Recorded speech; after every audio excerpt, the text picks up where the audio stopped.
Jack Reacher is a ghost. Can you at least tell me who he is? Well, I can tell you who he was. Blood military. His first trip to the United States was to attend West Point. 4 years later, he ships out for good. Served with distinction. Silver Star, Bronze Star, Legion of Merit, and a Purple Heart.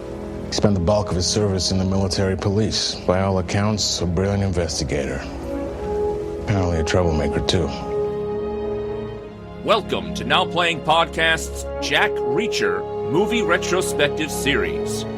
Who the hell are you? The guy you didn't count on.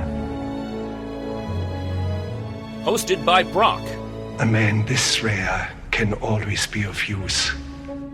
Jason. I'm in your blind spot, and I have nothing better to do. And Arnie. Now we know who's who. Let's get this done. But be warned, this episode will contain detailed plot spoilers and mildly objectionable language. It's your last chance to walk away. We hope you enjoy the show. Is that fear I hear in your voice, Jack? What you hear is excitement.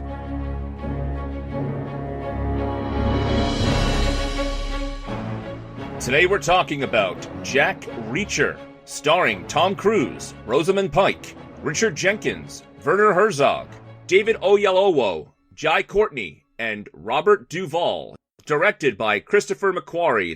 This is Brock, co-host of Now Playing. I'm Jason. You think I'm a hero? I'm not a hero. I'm a podcaster with nothing to lose. This is Arnie. So welcome, listeners, to the Jack Reacher retrospective series. Yes, I know we were supposed to be covering Mission Impossible 8 this week. While Stewart is getting better, we're happy to report that.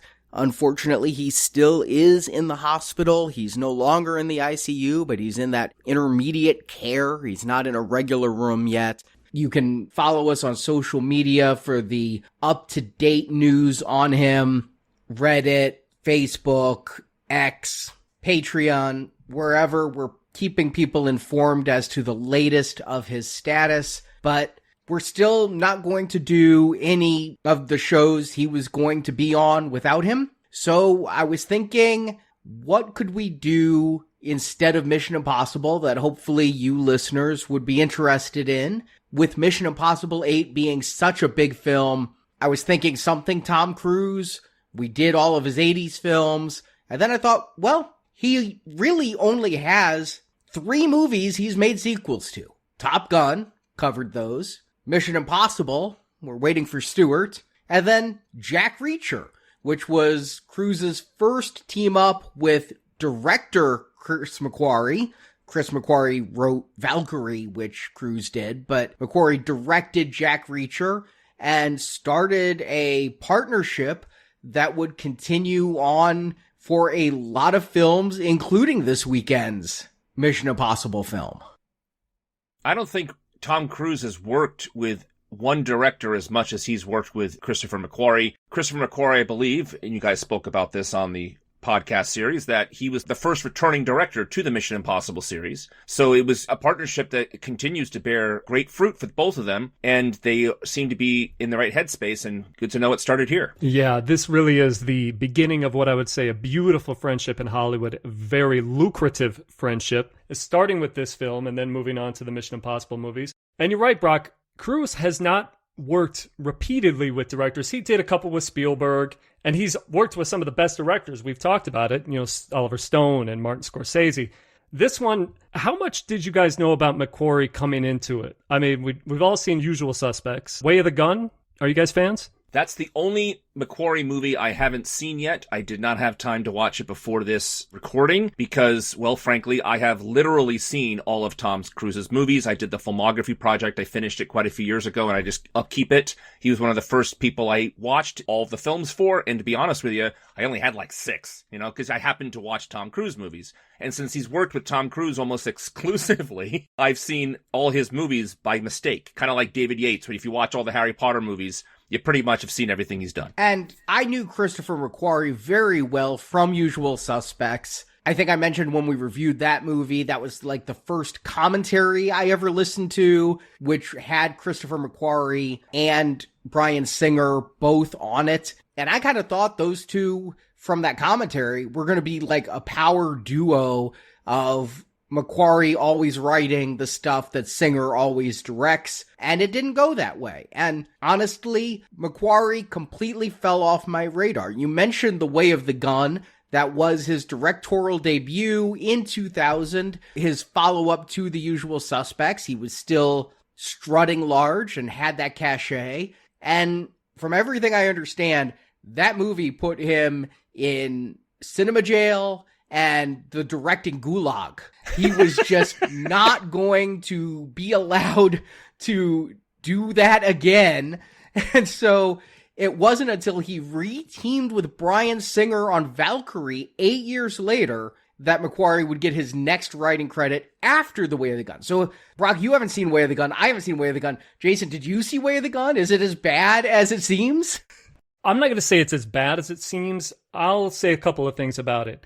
When I left the theater, it left a bad taste in my mouth. It's a very nihilistic film. I'm not sure that it was released at the right time. 2000 was not the year for a movie like Way of the Gun, which is a very dark crime movie. A lot of good violence, but a really good cast. And I think, I haven't checked on its reputation lately, but it feels like the kind of movie that would become a crime cult classic in the way that Tarantino always talks about those movies that he watched in the 70s, those exploitation movies that he grew up with and really shaped his, style and vision. I think that Way of the Gun could be for today or tomorrow's film students that kind of movie. I always think of it as the Suicide Kings, remember the Boondock Saints, those kinds of movies. You know what I mean? That's a good category to throw it in there. Yeah, Brock, I would agree with that. Yeah, its IMDb user review score sitting around 6.6, so, it's not hated, but it didn't make any money, and yeah, that kept him on the sidelines until, he would work with Tom Cruise as a writer with Valkyrie, and that relationship would make him pretty much Tom Cruise's script guy. Yes, this is going to be his first time directing Tom Cruise with Jack Reacher, and he did all the Mission Impossible stuff, but he wrote Edge of Tomorrow, he wrote The Mummy. I don't know that that's a feather in the cap, but he did it. Well, there's probably a few writers on that film. And he wrote Top Gun Maverick. So this is like a power couple. I think Tom gets along better with McQuarrie, better than he ever did with any of his wives. You're absolutely right, Arnie. This is a great marriage, and it's a good marriage for Cruise, who at this point in his career really needed an action hit. The Mission Impossible movie, Ghost Protocol, had come back the year before, and I'm sure that he was already deep into working on Jack Reacher when that became a blockbuster. So I'm coming into this as the Cruise superfan. All right, I'm going to be the Cruise superfan on this show and the next one. I've loved the man's career. I haven't seen everything, I'll admit. You know what? In this century, I haven't seen Valkyrie. And I didn't see Last Samurai, which is directed by Edward Zick, who we'll talk about in the next movie. But he's my favorite movie star. And I think for 40 years, he's consistently delivered for this industry. And I do appreciate the fact that he's an advocate for the theatrical experience. And I do believe he's a great actor. Magnolia, he should have won an Academy Award for that. Every scene in Tropic Thunder, he absolutely killed. He should have won an Academy Award for that. I didn't even realize it was him under that makeup. And you can give a supporting actor award to a comedic performance. You can never give them the lead actor role. But every so often, you can get a comedic person in a supporting actor role. That is true. And Robert Downey Jr. did get the nomination supporting for that movie. Mm-hmm. And if you had to pick one of them. Jack Palance got an Oscar that one year for City Slickers. Kevin Kline got an Oscar for that, for Fish Called Wanda. Yeah, it happens every so often, yes. Yeah.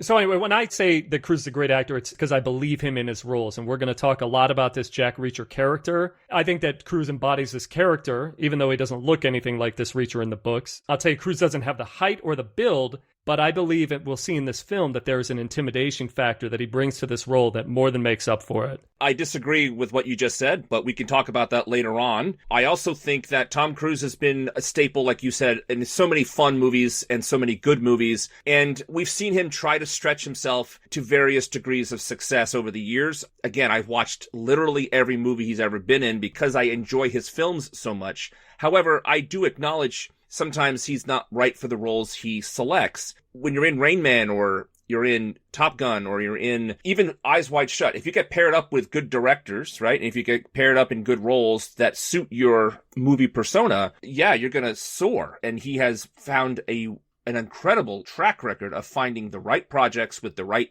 directors, and good for him for working with and seeking out so many notable directors from the past 40 years. He has worked with practically every big name, and that's not a mistake. He has purposefully sought out those challenges and those experiences. And I have seen all of Tom Cruise's movies except for 5. When we were coming to this, I did the math, and yeah, he's been in like 40 some films. I'm only missing 5. So when I was younger, Brock, I did what you do with the actor thing. I did it for John Candy and Eddie Murphy and the Corys, you know, high caliber actors to pick their entire filmographies for. But I don't do that as an adult. I do more directors and things. But if I'm only 5 away on Tom Cruise, I got to just knock that out this year. But it's not that I necessarily like him as an actor so much as I think he picks projects that I'm often just drawn to no matter who would be in it. He just has a good way of picking these roles. And I do think, though, when we start looking at the time that Jack Reacher came out, you mentioned already, Brock, that Mission Impossible Ghost Protocol came out in the year before Jack Reacher. Big success for him. But that was like the first big success for him in a long time. I think that you have to go back almost to Minority Report to find a film that wasn't tainted by him in some way. I know War of the Worlds made a lot of money, but that's when he jumped on the couch and left his wife and did all the crazy stuff. Then I look at the films around this time. The Last Samurai is one of the 5 I haven't seen. Never heard anything good about it.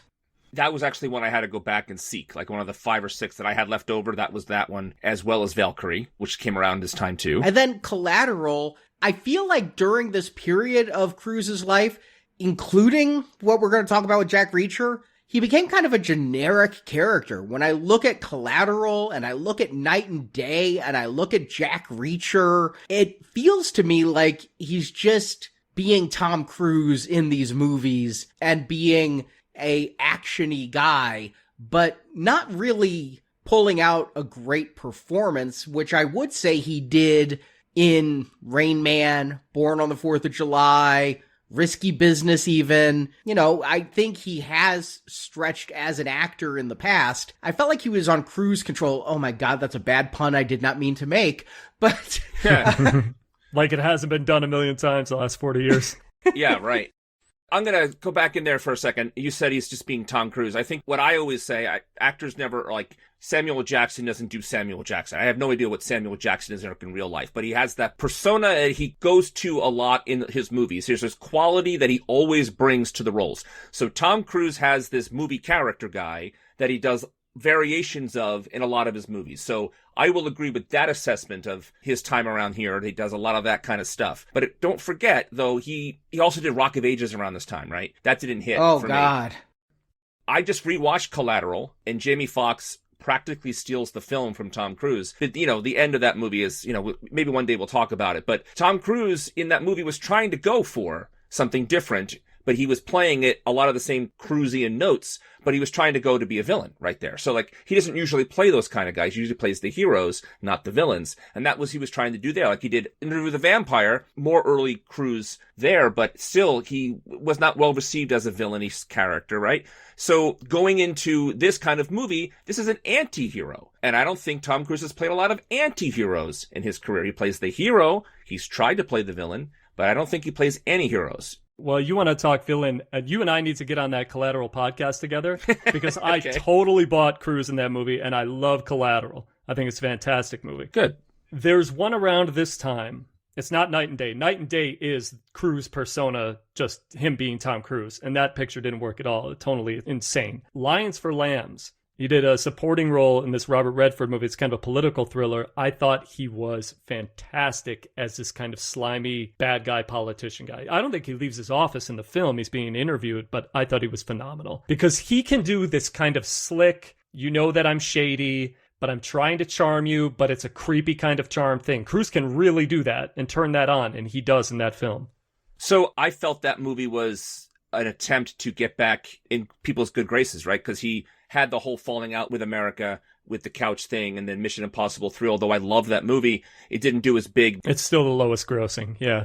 Right, but I felt this was like a calculated move to have him in a Robert Redford movie. He took third billing in that one. And for me, I thought he did exactly what he always does, but didn't bring anything different to it. I felt that part could have been really, like, if Michael J. Fox was able to do that role, it would have been phenomenal based on, because he could do, I'm not saying he's going to do Alex P. Keaton, but he can do a variation or at least bring some life to it. So, Jason, I disagree. I don't think Cruise gave his best foot forward there. He wasn't bad by any means, but when you're acting against Robert Redford, I mean, it's kind of hard for me to stick out. I mean, Brad Pitt did a serviceable job himself in Spy Game against Redford, but I think Tom Cruise, he did Tom Cruise stuff, but I wouldn't put that out there as like a performance you got to see of Tom Cruise that you might have missed. I disagree with that. Okay. All right. And, I'd love to keep talking about that someday too, because I'd love to talk more Lions and Lambs. But you said a word earlier in that, Brock, calculated. Mm-hmm. And that to me is exactly the way Cruise has taken his career. He's extremely careful about the projects he chooses.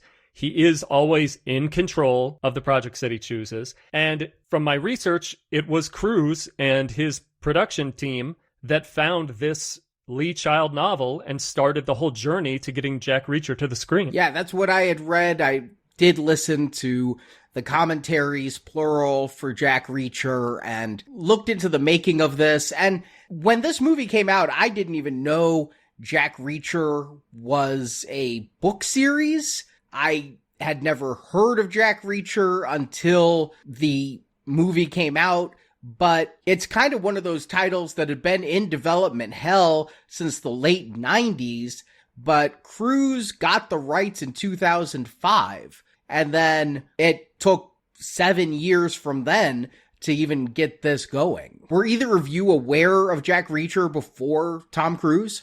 I was not, and he's a fairly recent book hero. Brock, you know him. Not personally, yes, but I have read about 9 of the books. Actually, and when I say read, I have listened to 9 of the books. This is a series that I turn on when I'm doing yard work. When I'm not listening to now playing, I will turn the audiobook on, and I would do puzzles, or if I'm driving a long distance, I put audiobooks on, and painting, those kinds of things. Jack Reacher books are perfect for that. I just really enjoy having an activity and listening to him because you get really engrossed in the characters, and the guy who reads them is great. I am very familiar with the books. And by coincidence, I had read 8 of them until this one, and this one's the 9th book in the series, so it was perfect timing. I did read the book before to prepare for this podcast. But had you read any of the books before there was a movie, or did you pick up the books after the movie?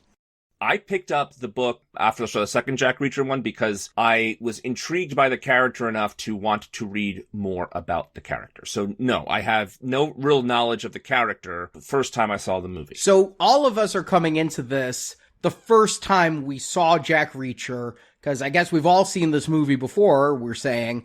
Mm-hmm. None of us had a preconceived notion of what Jack Reacher should be, what Jack Reacher should look like, how Jack Reacher should act, until we saw what Tom Cruise did. Because I do remember there was some backlash against his casting that I didn't pay a lot of attention to, because I still felt there was just a lot of Tom Cruise backlash anyway. But apparently people familiar with the books were very upset because Jack Reacher's supposed to be very tall, I think 6'5", and Tom Cruise is notoriously short. He's listed at 5'9", but it's long been rumored that's an exaggeration with lifts in the shoe, and that Jack Reacher's supposed to be big and burly and muscular.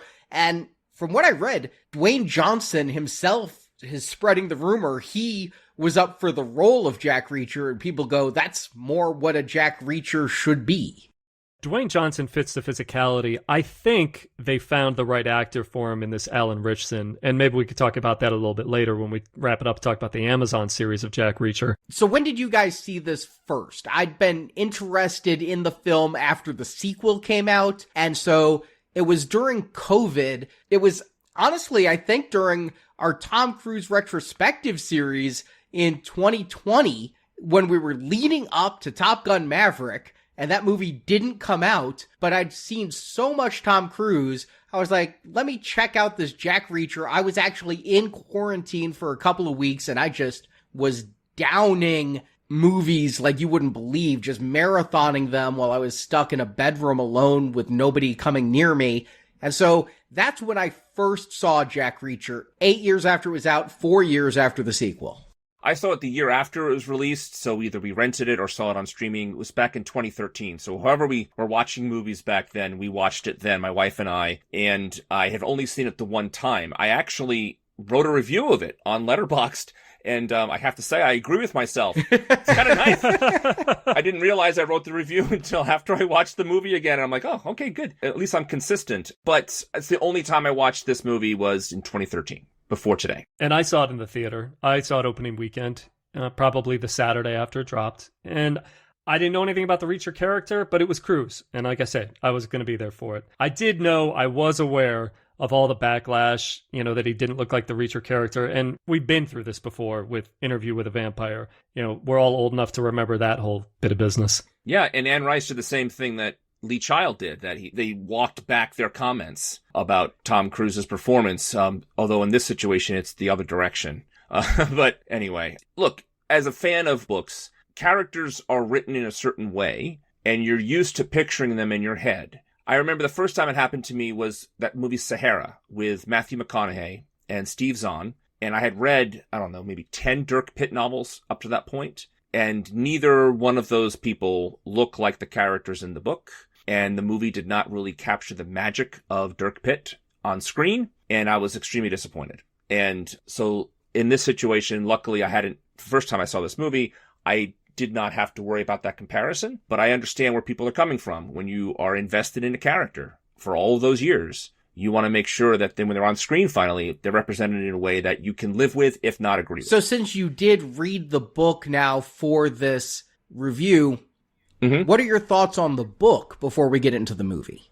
The book is really great. It's really well paced. It has a really interesting plot. I will say right now, the book and the movie are very similar. They took the plot from the book and adapted it very well for the screen. I'm not going to go into it like play by play, but when it's appropriate, I will mention during today's podcast, what they did, here or there. But overall, they condensed the book brilliantly for the movie here. Like they really were able to keep the crux of the book and just meld people together. The book itself, it meanders a little bit here and there, but the pace moves because the plot is so interesting. The villains are so interesting. The concept is so interesting. The big difference here, of course, is the movie tells you up front that the sniper was framed. In the book, that unfolds in the first 150, 200 pages. Oh, that's very different. Yes, so it's very different in that sense because there's no mystery here, but in the book itself, you don't know until, 200, 300 pages, like maybe 200 pages in or something like that. Again, I listened to it, so it's like chapter whatever. It was the same thing, though. Like, all this evidence shows he did it, but in this situation,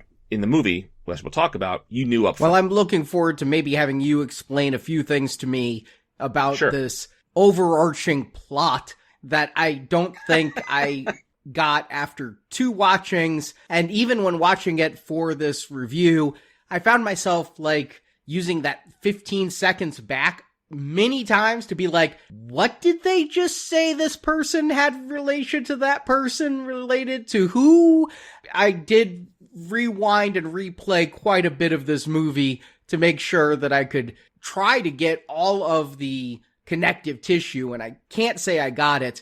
I will say, coming to this review, I remember having positive feelings about Jack Reacher from 2020, but I couldn't have told you a thing about it. I didn't remember any plot points. I didn't remember any action scenes. I didn't remember Rosamund Pike was in it. I remembered nothing. So this was almost like a first watch again for me. Yeah, I was hoping that no one has to go back 15 seconds as you do the plot summary for us. Maybe you can tell us what you think the movie's about. And then if we have to go back and listen to it over and over again to figure it out, we will. A sniper kills 5 people in Pittsburgh. We see it's Charlie, but the evidence leads Police Detective Emerson to arrest former Army sniper James Barr. Barr writes just one thing: get Jack Reacher. But he didn't need to write that. Reacher, played by Tom Cruise, sees Barr on the news and heads straight to Pittsburgh.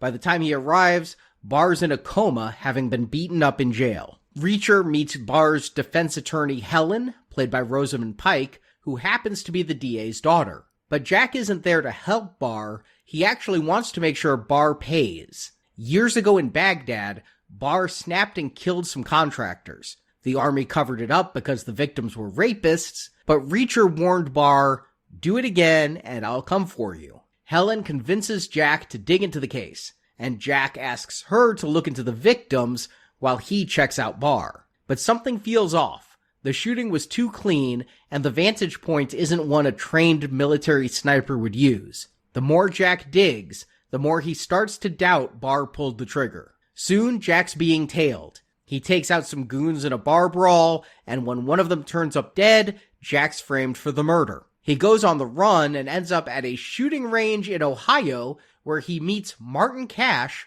played by Robert Duvall, who helps Jack figure out the real shooter is Charlie. It turns out the killings weren't random. Here's where it gets convoluted for me. One of the 5 victims, someone named Archer, owned a contracting business left to her by her dead husband. And she was the real target, and the other 4 people were killed just to make it seem random. And why they want her dead, we're going to have to get into. I'm not going to try to touch on this plot summary. But the man behind it all is a former Soviet prisoner turned corrupt businessman called Zek Chelevik, played by Werner Herzog, who uses Charlie to eliminate people who get in his way. Zek has the cops in his pocket. Detective Emerson is working for him and kidnaps Helen to draw Jack out, but Jack teams up with Cash, takes out Zek's goons, kills Emerson, and finishes Charlie in hand-to-hand combat. Zek smugly claims there's no evidence to convict him, and that U.S. prison is nothing compared to the Gulag, so to ensure the Russian is punished and Helen is safe, Jack shoots Zek in the head. Barr wakes up from his coma and looks to be off the hook, and Reacher hits the road as credits roll.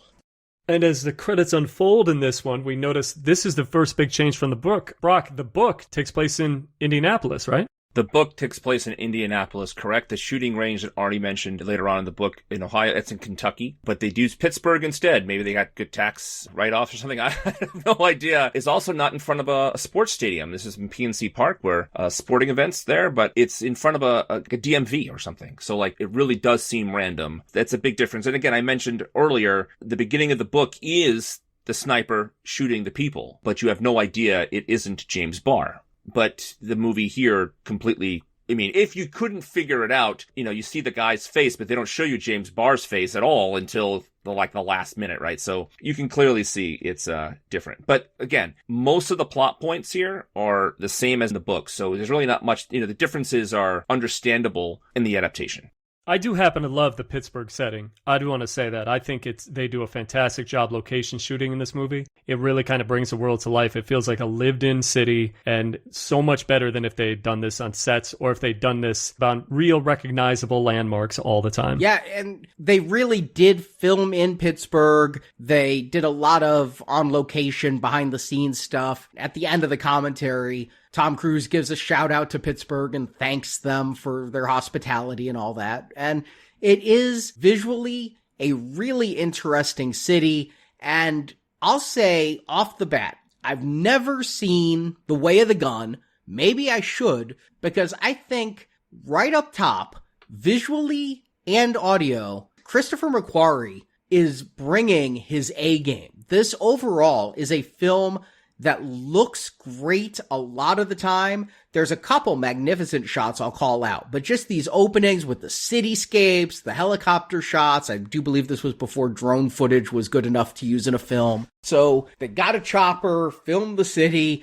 and the close-up work of the bullets and the making of the bullets, the way this is done in montage where you're not quite sure what you're seeing and the ominous music is playing, and finally you get to the sniper and they cut out the music. It's dead silence except for the screams and the gunfire during the shooting. But no, it's also the sniper's breath. Yeah. You hear him breathing and trying to calm himself down while the visual is what he's seeing through the scope. And it's so cool. It was like a video game almost, but what I love, what you said exactly what I loved about this movie's production value, more than once. They cut out music, they cut out ambient sound almost, and just, it's the noise of the moment. And it's wonderful. There's not too much dialogue when dialogue is not needed. Right. And you know what it does? It makes this scene hit hard. You mentioned the tragedies, Arnie, and that really we have to talk about it. 2012, that was also the year of the Dark Knight Rises shooting. So this movie comes out with this scene at the very beginning. I'm not scared for my life or anything like that, but I'm really feeling it. They're very deliberate here in the way that they use sound, in the way they make you feel every gunshot. It's terrifying. As we're looking through the sniper,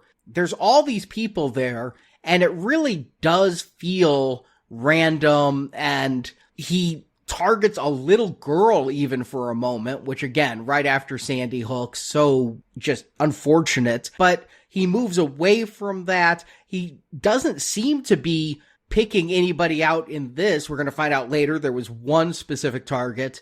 But then when he does start shooting, we see a couple people fall, but we see this woman with the little girl in her arms running when the last shot is hit. And I'm left like, did he kill the little girl? Did we go there? Did they do that? No, they didn't. But it's ambiguous here at the beginning that it could leave you for a half an hour or more thinking the sniper did kill a kid. Something that I think resonates throughout the entire movie, maybe you guys picked up on it, is they do not cheapen death in this movie, especially when it comes to the victims at the shooting. We will learn all about them in little scenes, just minor things, but they won't be ignored, as maybe they would be in another actioner. And we've seen a lot of action movies, and we've seen a lot of victims. These ones, they really want you to recognize the terror of what's happened. And I think that McQuarrie goes to great lengths to make sure that the victims are not forgotten in this film. Yeah, I agree with that. This opening scene has haunted me. There are quite a few scenes over the years that I've been watching movies that just, no other word but haunting. And it comes back and it hit me hard. Like, gosh, all of this just to get one person to cover. Like, I have not forgotten the opening of this movie. And one of the reasons I went to the Jack Reacher novels was I thought it was incredibly clever of a plot device of how to cover up a murder. I know who you want to kill. It's horrible and horrific in my mind. But I was like, maybe these books have some other thing. And a lot of other books have some equally interesting ideas and plots and why things are happening.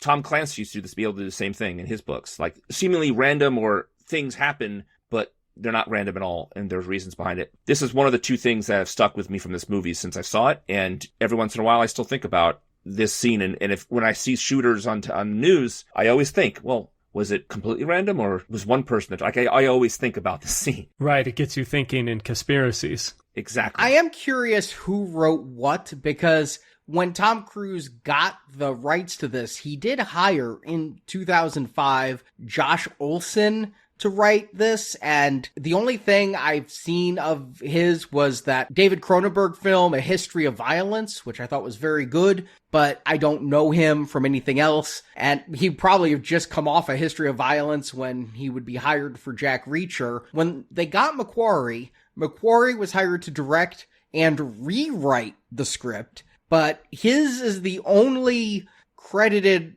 writer on this project. So however the Writers Guild arbitrated this, McQuarrie is listed as the sole screenwriter. It makes me wonder if anything was left over, or is it just because it's all based on the book that McQuarrie was able to say anything the previous guy did was just from the book anyway. But the change that is made here from the book that you called out, Brock, is major to me, because we see Jai Courtney shoot people, and then we see Joseph Sikora, who, we'll call him James Barr, get arrested. And we know this isn't the guy. So immediately there's a lot of sympathy going on and a lot of questions being asked, because there are these close-ups of this police detective Emerson getting shell casings and fingerprinting stuff and doing all of this, leading them to Barr's house. So how is it not this guy if Barr has the van? And if Barr is making bullets in his house, how is it not this guy?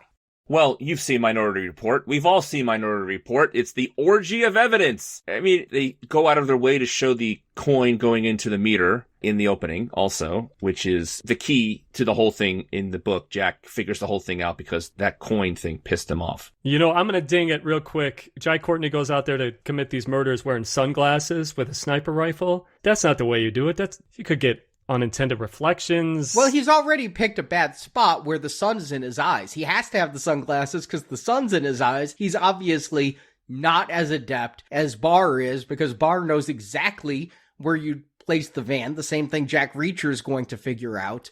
He's a good shot, though. It's also much farther away. It's like a much farther shot to take from where he was in the building versus the bridge, which is closer. And in the book, it's a much closer range too. Not that it matters, but they made it look like he's really far away and he's an exceptional shot to make those shots. So you mentioned Joseph Sikora, Arnie, and at the time, yeah, I don't think any of us were pretty familiar with this actor. I know now that he's very big on that Power series. It's on Starz.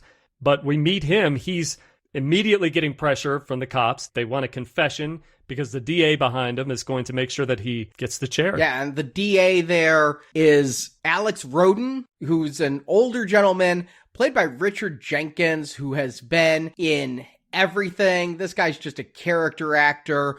One of the best. We've reviewed him in the same year as this, Brock. We reviewed him in The Cabin in the Woods, where he was one of those two office workers watching all the shit go down and making bets about it. Yep. He's memorable in a lot of Farrelly Brothers films. I just know this guy from a ton of shit. And so instantly, I'm like, I believe this guy is a competent attorney and going to get this guy. See, that's funny you should say that, because I thought he was here as a red herring, because he is that character actor guy. He also got an Academy Award nomination, finally, after all those years, in Hysterical and Step Brothers, right, with Will Ferrell and John C. Reilly. But because of how he was playing the character here, I was thinking they were dangling him as a red herring the whole time. Like, you were going to think he was the guy, because they kept on saying, who's the inside guy? And clearly, they were making us go that way until we find out. And Barr writes a note that says, get Jack Reacher. Again, I didn't remember anything about this. I'm thinking,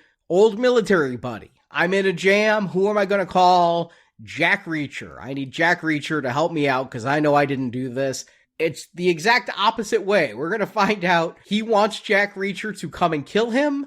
And somewhere else in the country, Jack Reacher is just got finished doing the wild thing with somebody and sees Barr on the news. He's headed there not to help Barr, but to bury him.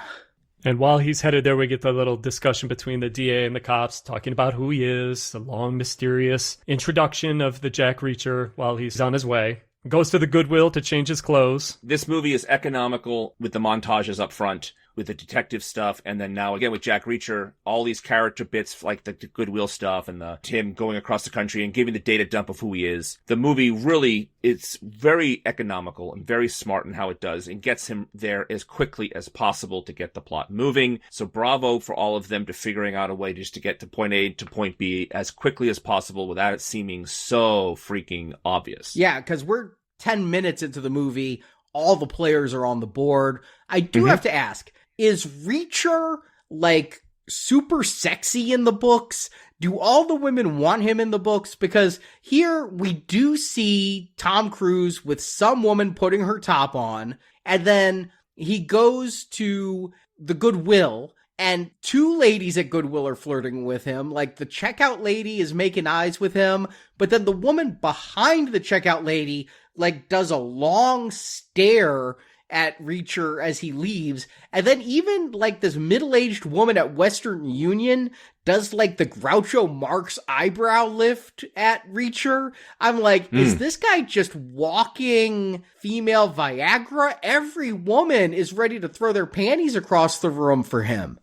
Like James Bond, right? Yes, I guess so. Women are drawn to this man because he is huge masculinity. Like, he's Mr. Masculine man. However, he's laconic and he's distant and he's very much like James Bond in that same way. Like, you only get to know him as much as he wants you to know. But physically speaking, yes, women do find him incredibly attractive. And I just chalk it up to all the ladies want Tom Cruise. There you go. The handsome man walks into the Goodwill. That doesn't happen every day. Megawatt smile. Yeah, why not, right? So Reacher shows up, and there is legitimate humor here, which I think McQuarrie is pretty good at writing. I've seen it in several of the Mission Impossible films. The Usual Suspects is full of it. Here, it's like there's just this ironic moment of, you don't find this guy unless he wants to be found. And then the secretary, there's a Jack Reacher here to see you.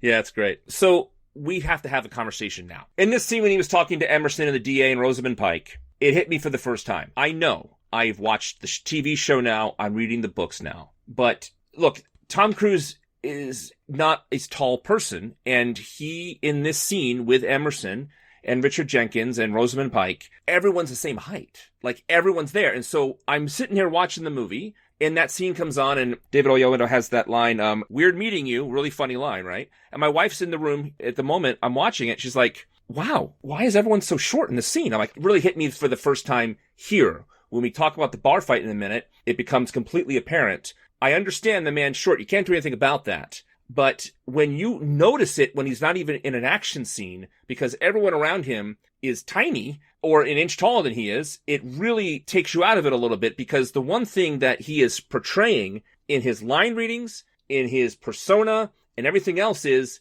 I am intimidating. I am a force to be reckoned with, but I'm not getting that off of him at all. He's saying all these cool lines about, and would sound amazing coming out of a bigger man or intimidating man. He is not intimidating in the least bit for me physically in this movie. Oh, when Jenkins grabs his arm and Cruise turns around and is like, don't do that. Exactly what I'm talking about. No, I got serious off of him. I wouldn't mess with this guy. I think that this movie does a really good job of taking a guy who is of Tom Cruise's stature and making him underestimated throughout this whole film. And I'll say this right here. I don't think it would work the same if you took Alan Ritchson and all of his frame and put this into it, especially when we get to scenes like the bar fight.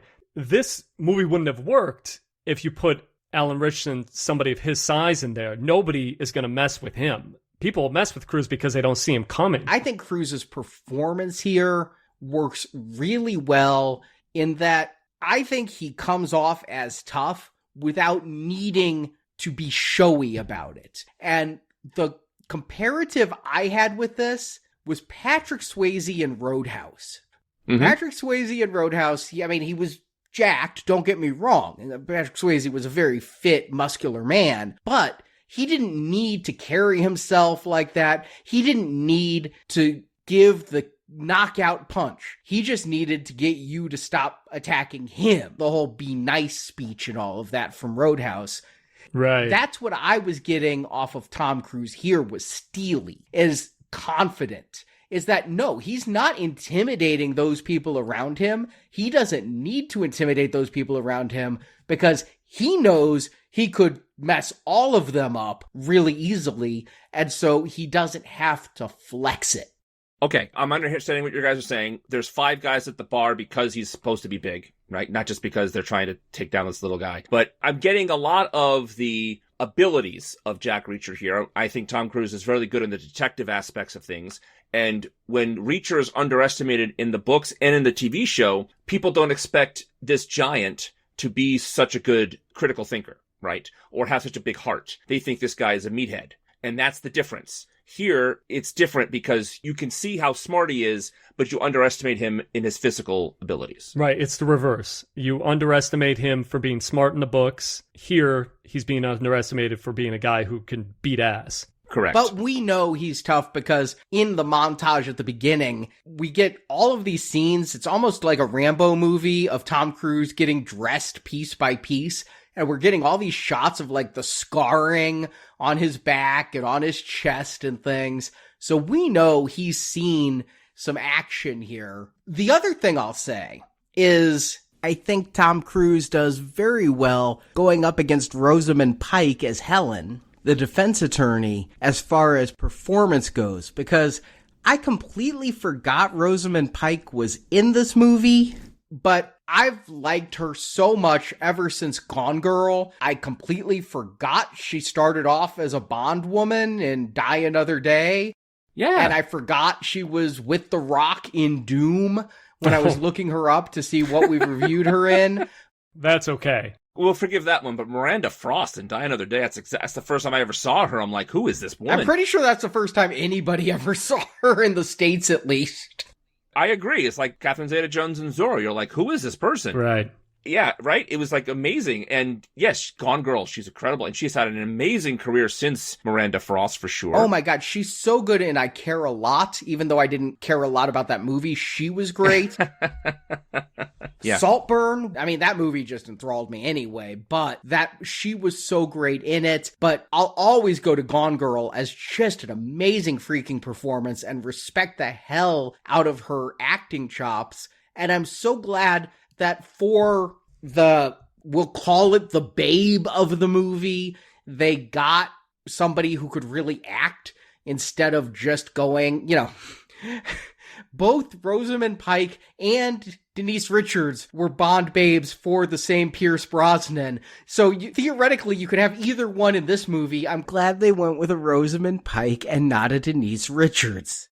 Right, they went with an actress. I agree with you. With Tom Cruise, Rosamund Pike, those scenes are fantastic. I'm not dogging his performance here. I enjoy what he's doing for the most part. What I'm saying is, when it comes to the physicality and those tough guy lines, I think Roadhouse is a great comparison, Arnie, because you never doubted Swayze for a moment. And here, I doubt Cruise. And that is in my original thoughts of the movie all those years ago. I had the same issue, is just that there's something off here. And the fight choreography is great. Jason, you said you couldn't make this film if the guy was bigger. I think the movie would be made differently if the guy was bigger. The movie is made the way it's made because of who the star is, right? Right. You never once think about Stallone's height in anything, and they call it out to great effect in Rocky IV, right? When the guy is so much bigger than he is, right? That's on purpose, right? But, you never have to worry about those kind of things in Stallone movies because they just film the movie that way because Stallone is that lead. And that's what they're doing here for Cruise. Yes, the ceilings would be higher if they had the guy from the TV show here. So I just wanted to bring it out here. Let me try and put it this way. I think this word is overused, but elevated. This is an elevated action flick. Yes, he puts elevation in his shoes. Yes, I know.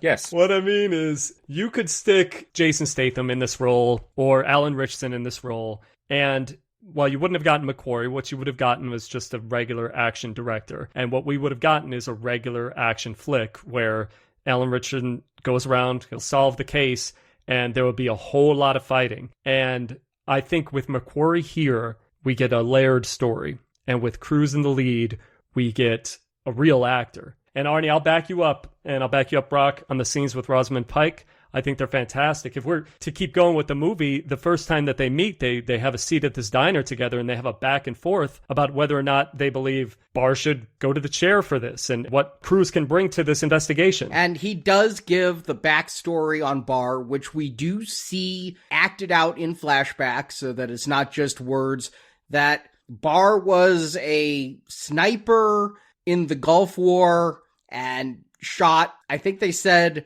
like 250,000 rounds on the range and never got to shoot one person, and he really, really wanted to. So before he was sent home, he just went on a shooting spree and killed a bunch of people, and he would have gone to jail forever, except the victims were a bunch of rapists who just raped a bunch of Iraqi women. And so the government just is like, all right, this is all bad. We're just going to cover it up, and Barr goes home free. And when I heard that, I just heard roll out. You know what I mean? That's Barr's backstory. That's fine. I think it's smart to keep less of the focus on Barr. It is a good idea to let the audience know that he's really no hero. So the whole movie, we're not thinking, oh, you got to get this innocent man out of jail. I feel so bad for him. I think that we don't need to be in love with Barr. We need to care more about the people that Jai Courtney killed. And that's when Reacher tells Helen that she needs to go visit the victims' families. So Reacher does some investigating, and there's one clue that really gets in his craw. And he's going to talk with the police cop Emerson about it. And it's going to come up again at the climax of the film. Why did Barr pay for parking? Why did he put a quarter in the meter? And we're going to see in one of the flashbacks when Barr is being set up, somebody with gloves took Barr while Barr was passed out or asleep and put his thumb on the quarter so that there was a perfect fingerprint to frame Barr. But Reacher just can't get over. Why did he pay for parking? Why did he pay for parking? I don't know. Why did they? I mean, obviously they wanted the thumbprint, but that's not enough, I guess, for Reacher. He really, at the climax of this film, asks Emerson, why did he pay for parking? And I'm like, you never told me. It's part of the orgy of evidence. Yeah, so the reason Reacher was able to figure out Emerson was the bad guy and not the DA, not her father, was that no one would think about a sniper paying for parking. And therefore, why would you even check the parking meter unless you're going to frame somebody? Oh, okay. They did one too many pieces of evidence that would get the guy there. It's not that he paid for the parking. It's that the cops fingerprinted every quarter in the meter and got that evidence. That's what tipped him off. Okay. Right. There was plenty of other stuff there to get him to the scene. But why would you even think about checking the meter to see if you can get a thumbprint? Who would think of that? I wouldn't think of that, he says. We're going to find out in this movie that Cruise is a good investigator, but these guys are a little bit sloppy. Other than the quarter, there's a couple other things that Reacher puts up on, like the sniper hit every target he shot except for one, where we get this. It's a really cool shot of, like, I don't know if they had a drink stand or something, but it looks like one of those where you have the orange soda and the water and the lemonade, all the dispensers, and all the bullets go through that and make them shatter in very colorful ways. That was the only missed shot, and it happened to be right where the bullet wouldn't be damaged, like by hitting cement, and the police are able to get that one shot. And later we're going to be told, yeah, Barr should have gone to the bridge where there's no sun in his eyes, not the parking garage. He wouldn't even have needed to get out of the van if he went to the bridge.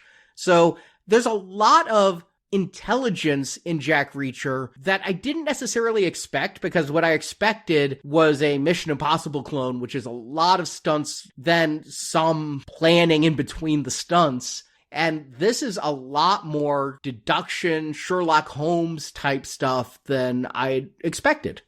And imagine if it was a mystery. Imagine if they didn't tell you in the beginning of the movie that this guy is being framed. And that's the book. And you get to go with this guy. He gets attacked by people left and right, but he's deducing all of these things in the books. And that's why I enjoy Jack Reacher books. But I'm not complaining here. I think the idea of taking that part out of it and just watching Jack figure things out, it completely works for the movie. I think it's a really good way to condense the book. I'm going to go on a crazy limb, and this is pure speculation. Maybe that first draft was too much like the novel. And maybe they looked at it and said, we can do a little bit better if we tweak this. We put the shooter out front and then let the mystery unfold of the why. Right. There's a lot of characters they cut out, too, because they're not needed when you do it this way. And they did a great job of taking all that out and get you the same story, but without tons of little subplots and tons of extra characters you're going to have to give screen time to explain why they're there. I agree with you, Brock, that not knowing if Barr was guilty would help the mystery portion of this. But I think knowing that Barr is innocent helps us want to see Reacher save this guy. And Reacher's a reluctant hero in this. And so we are on Barr's side from the beginning, whereas Reacher has to come over there. Whereas I also think, as Reacher thinks, Helen is too much on Barr's side, and is she just doing this to get back at her dad, the DA? Is it, you didn't take me to the father-daughter dance, so I'm going to show you up in court. And he tells her, you need to humanize these victims. And I think this is actually a little bit rude to the families of the victims to make the lawyer for the shooter go to the families' houses and say, tell me about your dead loved one. But it's what Reacher demands if he's going to do the investigation for Helen. It is a little rude to use that word, but it absolutely happens. And what I can compare this to is I spent a big chunk of my career, 15 years of my career, in TV news, where a tragedy would happen and somebody lost somebody. And on a couple occasions, I had to be the one that had to go down there and ask questions. You never want to do it. And I praise the movie for this scene between Helen and the father of a victim, where we really just see the result of this mass shooting, the result of this terror. And I think the purpose of doing these backstories, I think it strengthens our connection, the audience connection, by showing you the movie's not going to just forget about these victims. I agree. It also makes the movie dark, like a darker tone. The opening scenes and then this scene here, this is going to sound terrible. I have no other way to say it. It kind of takes some of the fun out of the movie because it's so grounded in the reality of the situation. And you said TV news. There's an entire character in the book of a TV news reporter that asks these kinds of questions, then becomes an ally. And it's a huge portion of the book. And so cutting her out here makes sense for this movie, this version of it for sure. But I think they're trying to get a little bit of that into the movie here. I felt the guy who played the father in this scene was amazing. Yeah, he was terrific. What a great performance. And Rosamund Pike with him in that scene. Bravo to her. So yeah, but that man, woo. And it's a testament that we're talking about it. Like I talked about how dark and sad it was. That's the actor who brought that 100%, made the most of his moment there. He was phenomenal. This is also where we find out that the woman, his daughter who was killed, was a nanny, and she was killed, but the little girl we saw in the sniper scope, who she was watching, did survive. So this is where we can kind of breathe a sigh of relief that at least this 6-year-old girl wasn't shot and killed in all of this. Right. And all this is happening, by the way. Cruz is doing his investigating and Helen's speaking to that father. There is a guy telling them, Linsky, who we'll learn is connected to the main bad guy. I'm going to be honest with you guys. I wasn't quite sure of the connection at first. I had to watch this movie a few times to put it together. This is one I didn't have a problem with. I mean, obviously, Linsky, I don't know if his name is ever said in the movie. I got it off Wikipedia and the credits, IMDb, but he's some nefarious guy following Jack Reacher around. And then we're going to see him later on talking to Charlie, Jai Courtney, and saying, I took care of the problem for you. We're going to find out that Linsky set up the bar fight we're going to talk about. But, I mean, he's an underling of an underling of an underling with just enough freedom to screw himself over.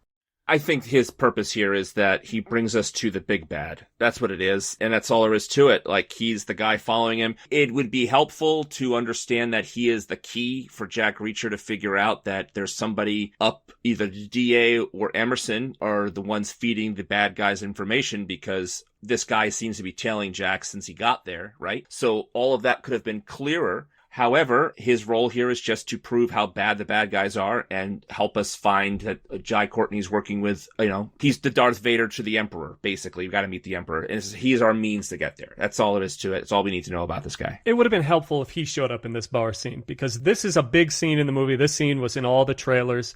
Jack Reacher goes to the bar, having a seat, just trying to have a minute alone, thinking about, and in walks Sandy. Yeah, a 19-year-old actress playing this role. I was kind of wondering, how old is she? How old is she supposed to be? Too young for Jack Reacher, but probably around the right age for Leonardo DiCaprio.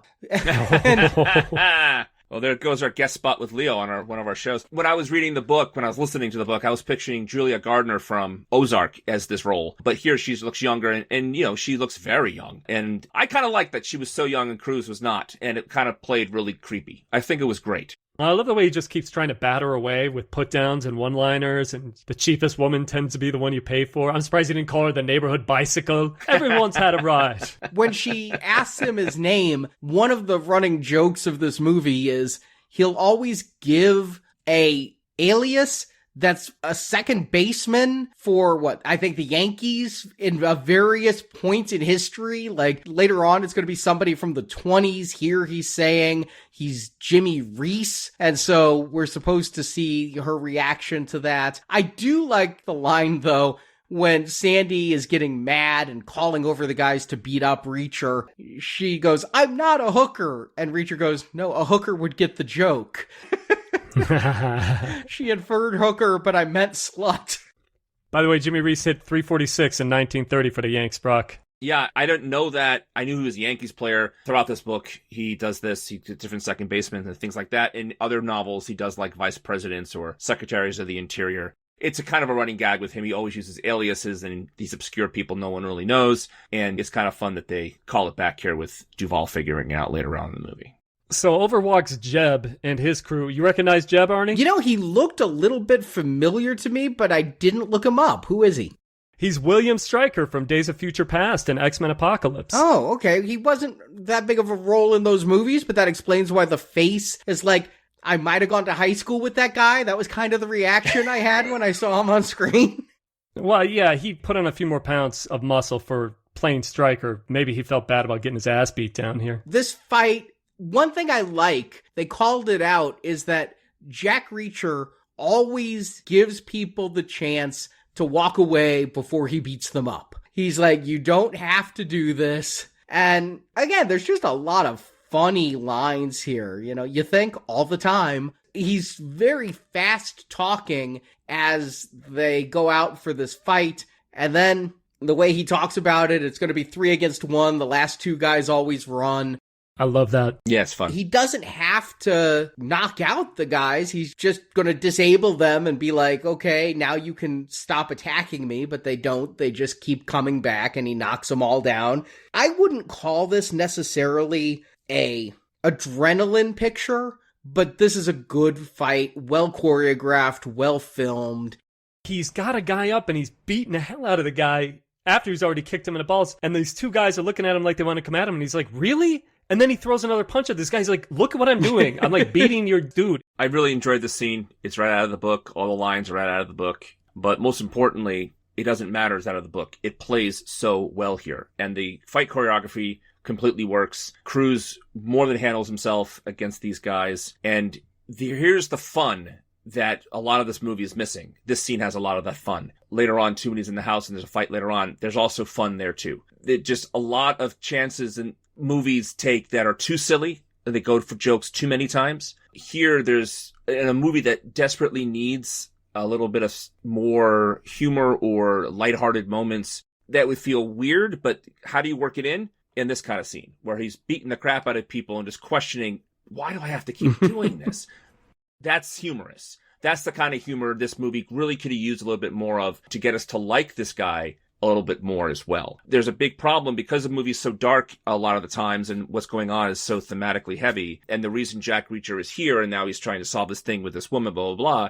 It's challenging for me to get on his side. But in this scene, you want to get on his side. And there's whatever reason, the few times when these scenes kind of happen, you do want to root for him. But the movie doesn't keep that momentum. But let's give them a victory here. This is a great scene for the character, for Tom Cruise, and for the movie. Emerson takes Reacher to jail, and nobody's going to press charges, so they have to let him go. He's picked up by Helen, and first of all, there's a great line in here that when he's talking to Helen, he's like, there's 3 things cop never does. They don't vote Democrat, they don't drive Cadillacs, and they never use personal vehicles. And the cop looks at him. That cop is Lee Child, author of the Jack Reacher novels.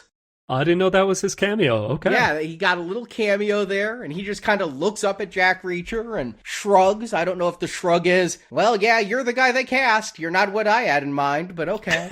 Oh, he should be so happy.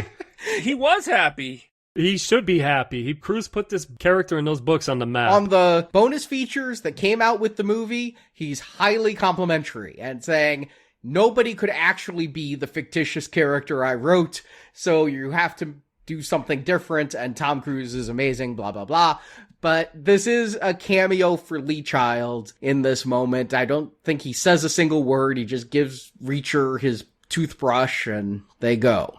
And you mentioned that this scene, Brock, it adds some lightness, a little bit of comedy to the film. We're going to go right back into another very serious scene in which Reacher and Helen discuss the victims of the shooting. There's something in this scene that I'm not quite like. We go through each victim case by case. This is where we learn that there's one victim that's involved in the construction company, and we're eventually going to put that with the villain's plot. But Reacher he deduces that 2 of the victims might be having an affair. I thought it was a little too much. Or are they just trying to show that Reacher is that cynical? I actually think it's showing Reacher is that smart and pays that much attention to detail. You know, I loved the TV show Monk. Just all the little things that Tony Shalhoub would pick up on. I also liked Murder, She Wrote, believe it or not. Not really my genre of old lady TV. I never watched Dr. Quinn Medicine Woman, but Murder, She Wrote would suck me in with these kind of little investigative clues and things. And so the fact that a guy isn't going to buy his wife flowers on the way to work, very factual. Every time I've bought my wife flowers that weren't ordered ahead of time was on the way home. And a wife isn't going to worry about a credit card statement that's going to arrive after the anniversary. So if she said the anniversary was this weekend and she's trying to hide it, no, these two different characters acting suspiciously, hiding things from their spouse. Yeah, you could lead it to believe that those two were having an affair. That said, all the flashbacks we ever see are unreliable narrator flashbacks. We always see it from the point of view of whoever's envisioning it or telling it. So when Reacher is thinking they're having an affair, we're going to see a flashback of the two of them looking at each other and smiling and going to meet up in that square. We'll never know if they really were having an affair or not. It also doesn't matter at all. No, it doesn't. Yeah, it doesn't matter at all, but it's kind of a nice little thing. I agree with Arnie. I think it's because they want to show how smart he is. It does show that he can wrap his head around details, which is important for the character. But let's talk about the actual target, because when Helen is going through her list of dead people, she gets to Olene Archer, who we're going to find out way too much about. Her husband started a contracting business and she supported him, but then came to resent the contracting business. And then he worked himself literally to death. He's found dead at his desk. She inherits the contracting business and then was going to sell it to Liebendauer Enterprises. Changes her mind at the last minute. She has an emotional attachment to her husband's business that she's always hated. And so the people who wanted to buy her business are now going to have her murdered because she's the literal only contractor in town and they can't just buy a different contracting company? Yeah, it's thin. It's thin in the movie. It's very thin. No question about it. Is it better in the book? Oh, yeah. There's a whole bunch of stuff. It's way too much to go into, and it doesn't matter. We're not here to talk about the book. We're talking about the movie. The movie itself, basically, they're killing her. What I got from it is she won't sell, or she won't give them a good deal. It's about a quarry. The materials will come out of the quarry. They want the stuff in the quarry she's not willing to sell or give them a good deal, so they kill her, and they can get the quarry. That's how I took it to be in the movie, and it's extremely thin. Yeah, because what they're going to say is that this Liebendauer Enterprises goes town to town when there's about to be big construction projects for the city. They then buy a local contractor. They, quote, build roads no one's going to drive on and needless things. And then they leave town with millions of dollars missing and scandal behind them. And they just do this like an evil David Banner, just going town to town and ripping off the city. And it seems like getting Courtney to murder the owner of this just so you can scam Pittsburgh out of some contractor dollars. I don't know how it helps you buy the business to kill the owner. It seems overly complicated, and I think that when you're putting together this villain plot, when you're writing it, there's probably a healthy middle, because we've got this, and then we're going to have, what I'm going to say already, preview the next movie, a very simple plot that requires barely any investigation. Yeah, I don't get all of what the bad guys were thinking, and I would like to have bad guys as smart as the good guys, and Jack Reacher is very smart, and maybe it's all in here, and I just need to watch this movie 4 or 5 more times and write down every detail. But if I don't think the bad guys are smart, I cannot argue when we were introduced to the bad guy being intimidating when it's Werner Herzog here and this Linsky we talked about has to face off against him. And Herzog pulls off his gloves and he literally has 1 finger left out of 10 and talks about how he gnawed off his own fingers to stop gangrene when frostbite set in when he was in Siberia. And Linsky can either chew the fingers off his left hand or Courtney's going to shoot and kill him. And I'd probably end up with that bullet too. I don't think I could literally chew my own fingers off. I just don't know. If I was going to chew any of my fingers off, I would probably start with my pinky, not my thumb. I would like to be able to hold things in the future if I have to lose fingers. This guy goes right for his thumb. What the hell, man? Go for the pinky. Break your teeth into that sort of thing. Work your way up to the thumb. What are you doing? Yeah, you can live without a pinky. In case Werner Herzog changes his mind 3 fingers in, at least you still have, like, lobster claws going on. You want to keep that middle finger and the thumb. That way you can hold things and flip people off. You got to think these things through. I think maybe it's just the angle of where you're trying to bite. I'm trying to do it right now. Like, getting the pinky, you got to turn your arm around. Yeah. You know, the thumb. Either way, I'll take the bullet. Me and Arnie can go down. Here's one of my big flaws with the movie as well, and you guys are hitting on it too. We have this evil, one-eyed, no-fingered villain guy who really isn't necessary for the movie. You don't need this big bad. But to have this guy be this evil and this weird and this goofy, in the book, he's there too, and it's completely unnecessary in the book too. You don't need this guy as the big bad, this evil of a guy, this lived in, been through hell and back kind of guy. I don't think it worked in this movie for what the version of the story they're telling. It worked better in the book. I think you absolutely need him here. Why? Because he's got personality, he's visually interesting, he's a good character. Imagine if our big bad was just Jai Courtney, who is... We've gotten some shit from some Aussies for not being nice to Jai Courtney in the past, and I'm going to continue getting that shit from Aussies, because I don't think he's that great here. They had to cut a lot of his lines because he just could not get rid of his accent during this filming, so he's not very talkative, but he's basically a blank slate who looks intimidating, glowers and pulls triggers, and... if that was the owner of, I'm going to say it again, Liebendauer Enterprises, that would be really, really disappointing. And a film I'm going to reference again later on is Lethal Weapon. And I think that when Riggs and Murtaugh are investigating that, sure, you can have your Gary Busey as the lackey, that's the Courtney here, but you need to have somebody who's the mastermind behind the plot, who's orchestrating everything. So I think we have to have a big bad, and I think Werner Herzog just takes it to the mattresses with this performance. I love him in this. I'm going to agree with you, Arnie, because Courtney in this, he's just a henchman. And look at him. He could never be more than the henchman in this movie. Or any movie. I mean, let's face that Die Hard film.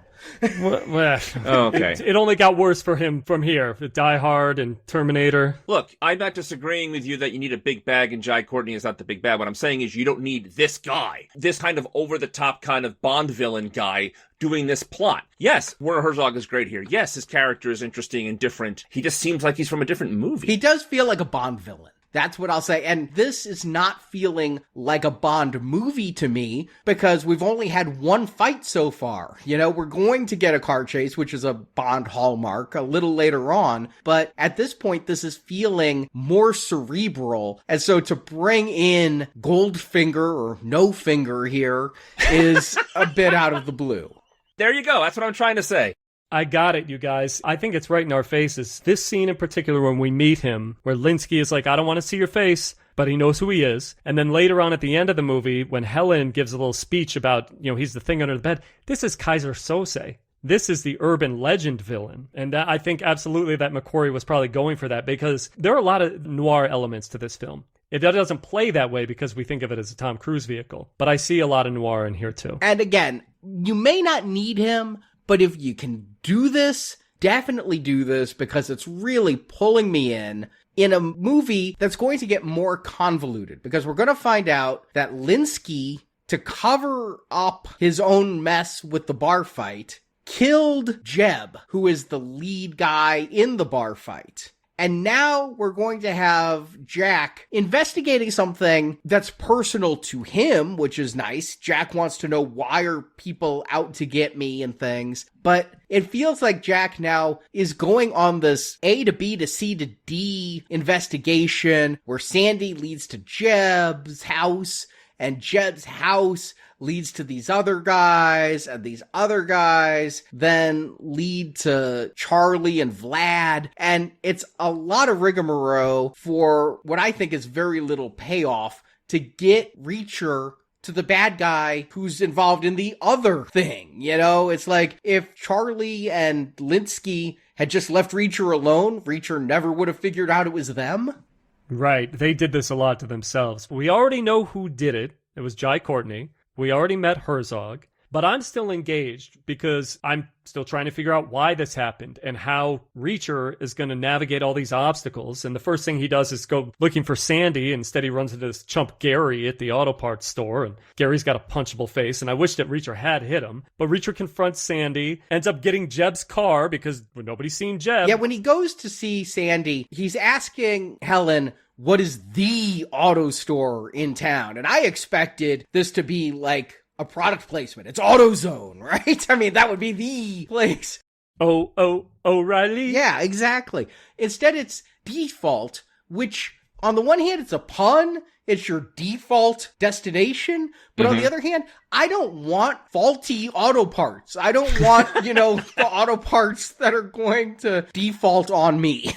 And I think the movie recognizes that. That's why there's barely any cars in that parking lot. Nobody's going there because the name's so bad. Sandy even hits on Reacher again at the end of this. She's like, at first she's scared he tracked her down, and then she pretty quickly comes around and says, I got paid $100 to start this fight, and it was all the result of Jeb, who's a meth dealer, and here's Jeb's car, and go to Jeb's house. And outside Jeb's house is Jeb's mom, who's like so strung out on meth, she's not even going to react to somebody coming up on the porch. But I guess that's an act, because when he leaves, she pulls out a cell phone to let people know he's there. Yeah, she calls Jeb's guys. He's already being followed by Jai Courtney's guys. This bathroom fight, by the way, is great. It shows like the ineptness of these local thugs. They're just low-rent townies. They can't see past the end of a meth pipe. The one guy, they come in with an aluminum bat, by the way. Dude, use a wooden bat. And he ends up hitting the other guy. The guy falls down the stairs. Yeah, if you get hit in the back of the head with a bat, wood or aluminum, you're not getting back up. I do like that Cruise does get hurt and does get blood on him, and he is playing disoriented for a bit here, and he's lucky these two guys are out of, like, Inspector Gadget, can't really figure out how to hurt somebody. They literally hit each other more than they hit him. Yeah, it's like a slapstick comedy, but my favorite part of the whole thing is when the kid comes with the gun and Jack contorts his hand so he hurts his finger, it's in the trigger, and he gets what he needs, all the information out of him, and he gets his car out of him and says, no, I'm not stealing your car, right? No, take it for as long as you want. All of that was great. That was so much fun. So that's what I'm talking about. Here's another fun scene of the movie that needs more of that. This was a really fun, even though it got a tiny bit slapsticky there, as you mentioned, it's a winning scene and a winning fun vignette. Yeah, I think I've been a little harsh on this movie's plotting because I think that's its biggest flaw. And I've been calling it out that I feel like the Liebendauer Enterprises plot is convoluted and that now Jack Reacher, his investigation is just leading him to learn what we, the audience, already know. That's actually been the case since the very beginning of the film. But I can't say I'm not having fun with Cruise's performance. Yes, I mean, here, this is another action scene. I think this is only, fight number 2? But I'm also enjoying his gentle interrogation of Sandy. I'm enjoying his kind of laconic demeanor when dealing with Helen. I'm really just liking the vibe of the film, and I'm into watching it happen, even if I either know where it's going or will never know where it's going, one or the other in each case.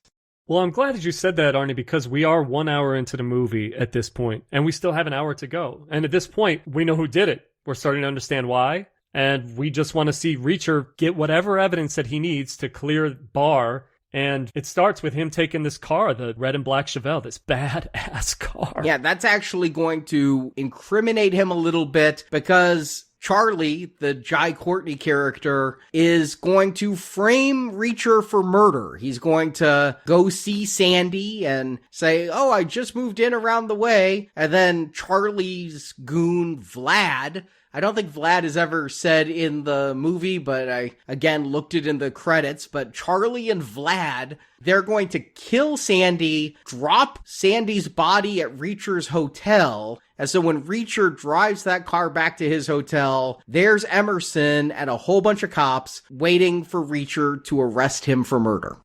Now, how awesome was that moment when Emerson and Reacher look at each other? It was like an old-fashioned gunfight in a Western. Like, which one's going to blink first? What's going on here? Like, almost like in slow motion. Other movies would have done it in slow motion to make sure everyone understands. Or even like a Sergio Leone moment would have been like, the close-up on the eyes, whatever. It really played beautifully. The two men looking at each other and then jumping into action. Loved that moment, and Christopher McQuarrie gets full props for making that happen. What a beautiful moment in this movie. I agree. I was definitely thinking Sergio Leone with the close-ups, and it's basically a quick draw, only Tom Cruise is going for the gear shift, whereas Emerson's going for the gun. And then we get this car chase where Reacher is lucky enough to catch up to Charlie and Vlad, while Emerson and the cops are chasing Reacher. And you know what came to mind for me is episode 1 and the pod race, because I'm noticing here there's no score. It's all engine sounds. Right, there is. And you're hearing the revving, and you're hearing the squealing of the tires, and Lucas did that exact same thing with Ben Burt in the pod race of Phantom Menace, where the score doesn't come in until the very last lap of that race. And here, they're doing the same thing with a hell of a lot of great sound effect design to supplement the score. And the engines are almost as melodic and rhythmic as the music. I thought the score in this movie is pretty minimal, and I think it works effectively that way. But yes, you're right, Arnie. This is a whip crack chase. I love this. Solid camera work all around. Oh, not only that, too, but like the screeching of the tires, the gear shifting, the pedals, and no dialogue. There's not a word spoken for, 5 minutes? And they do this 2 or 3 times throughout this movie in the climax, too. There's no need for dialogue. We're not going to have any dialogue. And it's phenomenal how much storytelling is being told by just looks, editing, the cars. So I agree with Arnie. The centerpiece, like the Phantom Menace's pod race for sure. I got more of Drive, the beginning of Drive with Ryan Gosling. I didn't think the pod race, but yeah, it's showcase scene in the middle of the movie kind of thing, like the pod race for sure. I was really just thinking about the sound design is what was making me think of the pod race. But here, I suppose Tom Cruise's Scientology bodyguards will hunt me down if I don't point out Cruise did all his own stunts here. What? All the stunt driving was done by Cruise himself. No, you're kidding me. He doesn't do that. He has stunt guys for that, Arnie. What are you talking about? And McQuarrie said, normally when you're doing a car chase, you have to figure out where to put the camera so you hide the driver. And here he had to figure out where to put the camera so he could show, yes, it's really Tom Cruise in that driver's seat. And the moment where the car stalls out was actually unscripted. The car literally stalled out on him. And so when you see Tom Cruise panicking, Tom Cruise is thinking, oh man, I just wrecked the shot. The car stalled. We have to do this all over again. And McQuarrie's like, nah, that works. We're going to just leave that in. Yeah, he didn't break character. Yeah, but you know what I thought he was going to do? He was going to flood the engine. I'm like, come on, you can't keep doing that. You're going to flood that engine. Not going to be able to... And then all of a sudden it worked. I'm like, okay, I guess I was wrong. I love the end of this chase. We got to talk about how he just kind of stops the car in the street, lets it run, gets out, goes stand in the crowd, the bus stop crowd. Very clever. Situational awareness. That is Reacher's best quality. Let's not understate this moment. This is the other thing I've never forgotten about this movie. But he lets the car slowly roll down the street. He walks to the bus stop. Everyone there is in on what's going on. They're watching the car. And as their heads turn with the sirens, like in a tennis match, Jack just looks forward. And then the guy next to him looks at him for a second, takes off his hat and offers it casually to him. And he puts it on his head. Such a great moment. And I roared this time. And I was like, I love that. I always think of that scene when certain crowds and things, I'm like, in certain movies when they put hats on, I'm like, oh, it's like that scene in Jack Reacher. And that guy, again, no dialogue.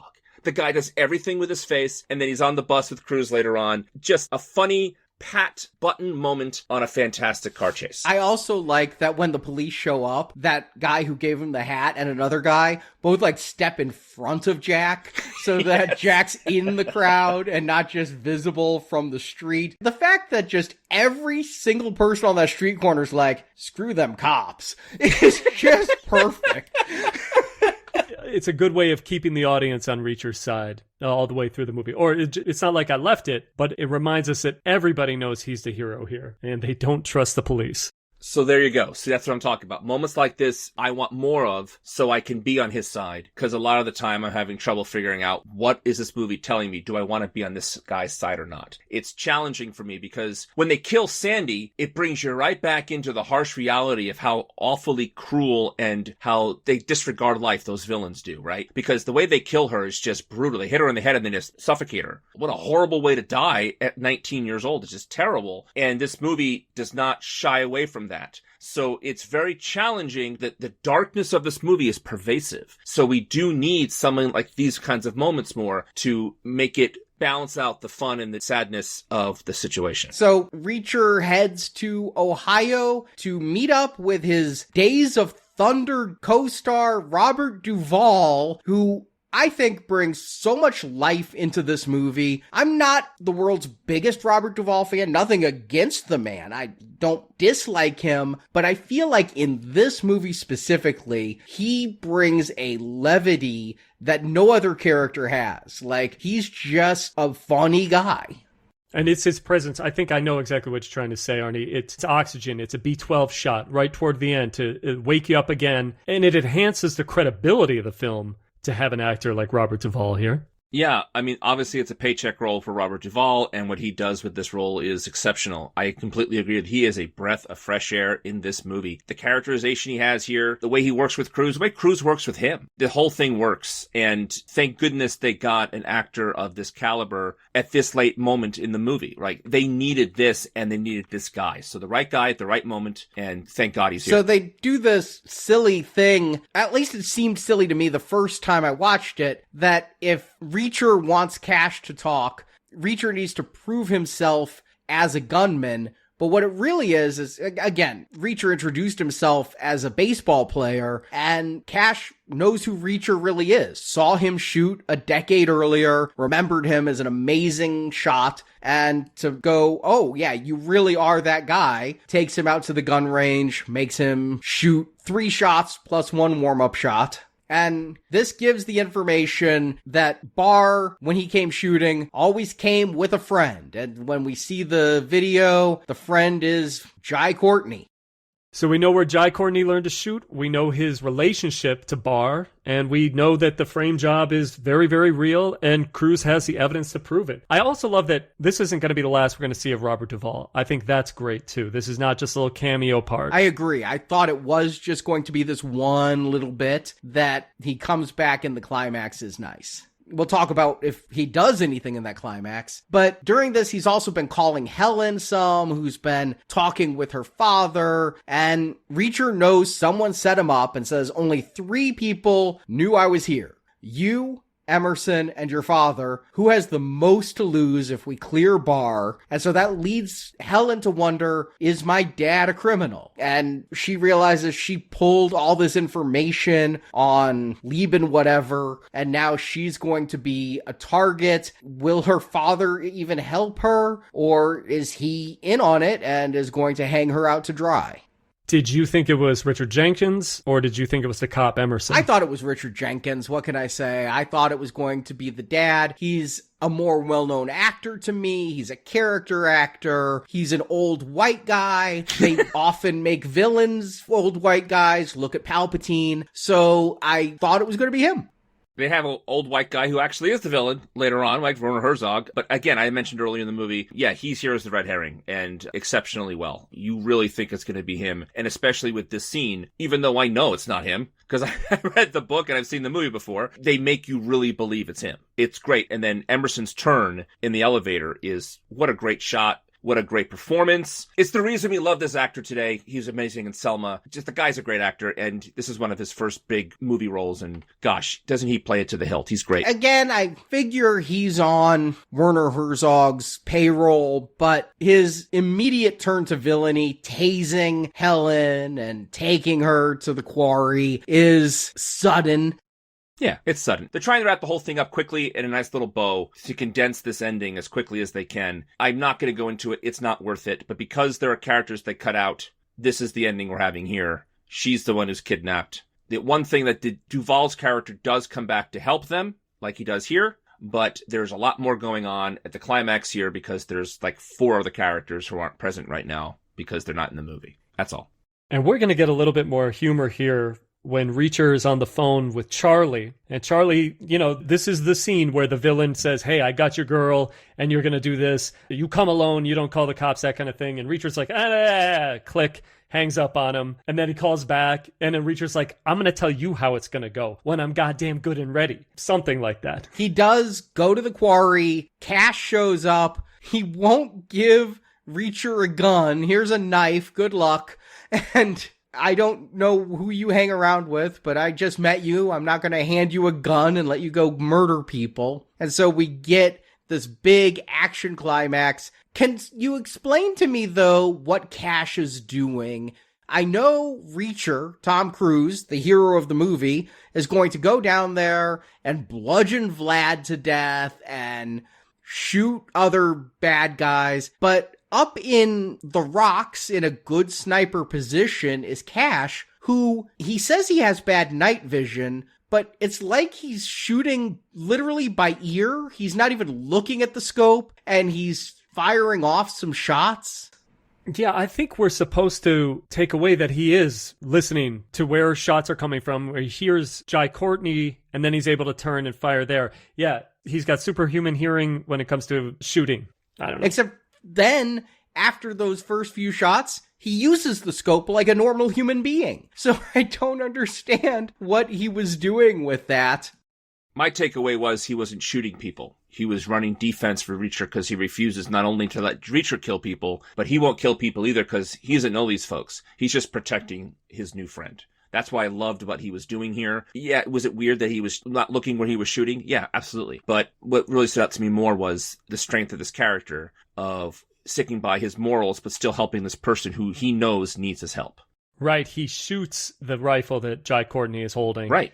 And that means that Jai Courtney's going to have to fight Jack Reacher. And I love this final face-off. Or Jack Reacher could just shoot Jai Courtney in the knee or something. I said I was going to bring Lethal Weapon up again. This is a move out of a dumb 80s action film when Jack Reacher throws down his gun to, for no tactical reason, go hand to hand with Jai Courtney. No tactical reason, but we know what Jai Courtney has done at the beginning of this film. We want to see him get all the payback from Jack Reacher. You know what's crazy about this scene, what I love, is Reacher comes down, Robert Duvall's firing, they take out the first couple of thugs, Jai Courtney has to go back to the office, get a couple more thugs, and then he goes back to the office again, and I almost feel bad for him. At that last part when he goes to the office, he's looking at Herzog, just look on his face. It's like Iceman going to his death in Days of Future Past. He's like, all right, my turn. And he walks out of the trailer, and the way Cruise brutalizes this guy, it's incredible. I love it. Yeah, I get from a movie-going standpoint, we want to see Jack Reacher whip it out and say, mine's bigger than Jai Courtney's, and I can kick this Aussie's ass and have a fight. But this movie has acted smart with a main character who seems to be smart. So when a smart movie with a smart character does something this dumb, it's like putting a clown nose on Tom Cruise. I mean, it's that glaring to me. Whereas if I was watching a Jason Statham movie, I wouldn't blink at the scene. But because this movie has seemed better than that he throws down the gun and goes fisticuffs, just made me roll my eyes. I completely agree. For me, I feel it kind of upped the suspense factor leading into the final fight because it's a character you know can't lose. I actually switched my thinking over to Jai Courtney. Like, I felt bad for the guy a little bit. Oh, okay. I had a different take on that. I honestly think this is what they call dumb movie logic. Because if you think about it just for a quick minute, Jai Courtney was able to kill Sandy without even blinking an eye. To frame Tom Cruise, he was able to kill all those people in the square in the beginning with the sniper rifle without even thinking about it. The man is talented with a gun and is ruthless as a killer. Then why didn't he just shoot Jack Reacher at some other point in this movie with a sniper rifle? So clearly we have to give it to the movie that even though Jack Reacher is smart and this villain guy seems to have, all the signs of this and that, no one thought of anything but let's just keep trying to beat up Jack Reacher.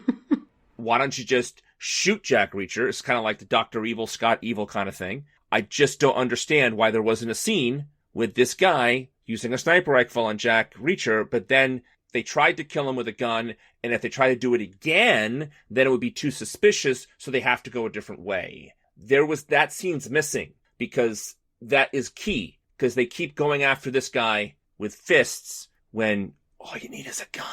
Do you like the fight, though? Love the fight. It's Lethal Weapon. It is the Gary Busey in the rain fight at the end of Lethal Weapon, and they do it again in Lethal Weapon 2. It's in the rain here, too. Yeah, it's in the rain here, too. That's exactly what I'm talking about. In Lethal Weapon 2, they also had a callback to that kind of fight, too, but this one's in the rain. So we're going to call Lethal Weapon 1. And do I like the fight? Yes. Do I like the choreography? Yes. Do I like that they each hit each other so hard that they're, like, in pain, but they still get back up? In real life, like 2 hits and you're probably not going to get back up in real life, right? But here it's a movie, so they're seeing it down the middle. We understand these things are really painful, but we're still going to try to keep eating it up, which is why Lethal Weapon's fight's so effective. The editing here is better than the Richard Donner movie. You can actually understand what's going on. You can actually see all the hits land. There's too many jump cuts in that Lethal Weapon movie. However, I'm with Arnie, because at this point in the movie, I just want Jack, put this guy down, go find the big bad, save your girl, get out of there. That's it. You know what I love? I love Emerson's in this trailer. He's holding Helen hostage, and you can hear Jai Courtney's screams outside. Mm-hmm. All you see, just right outside that door.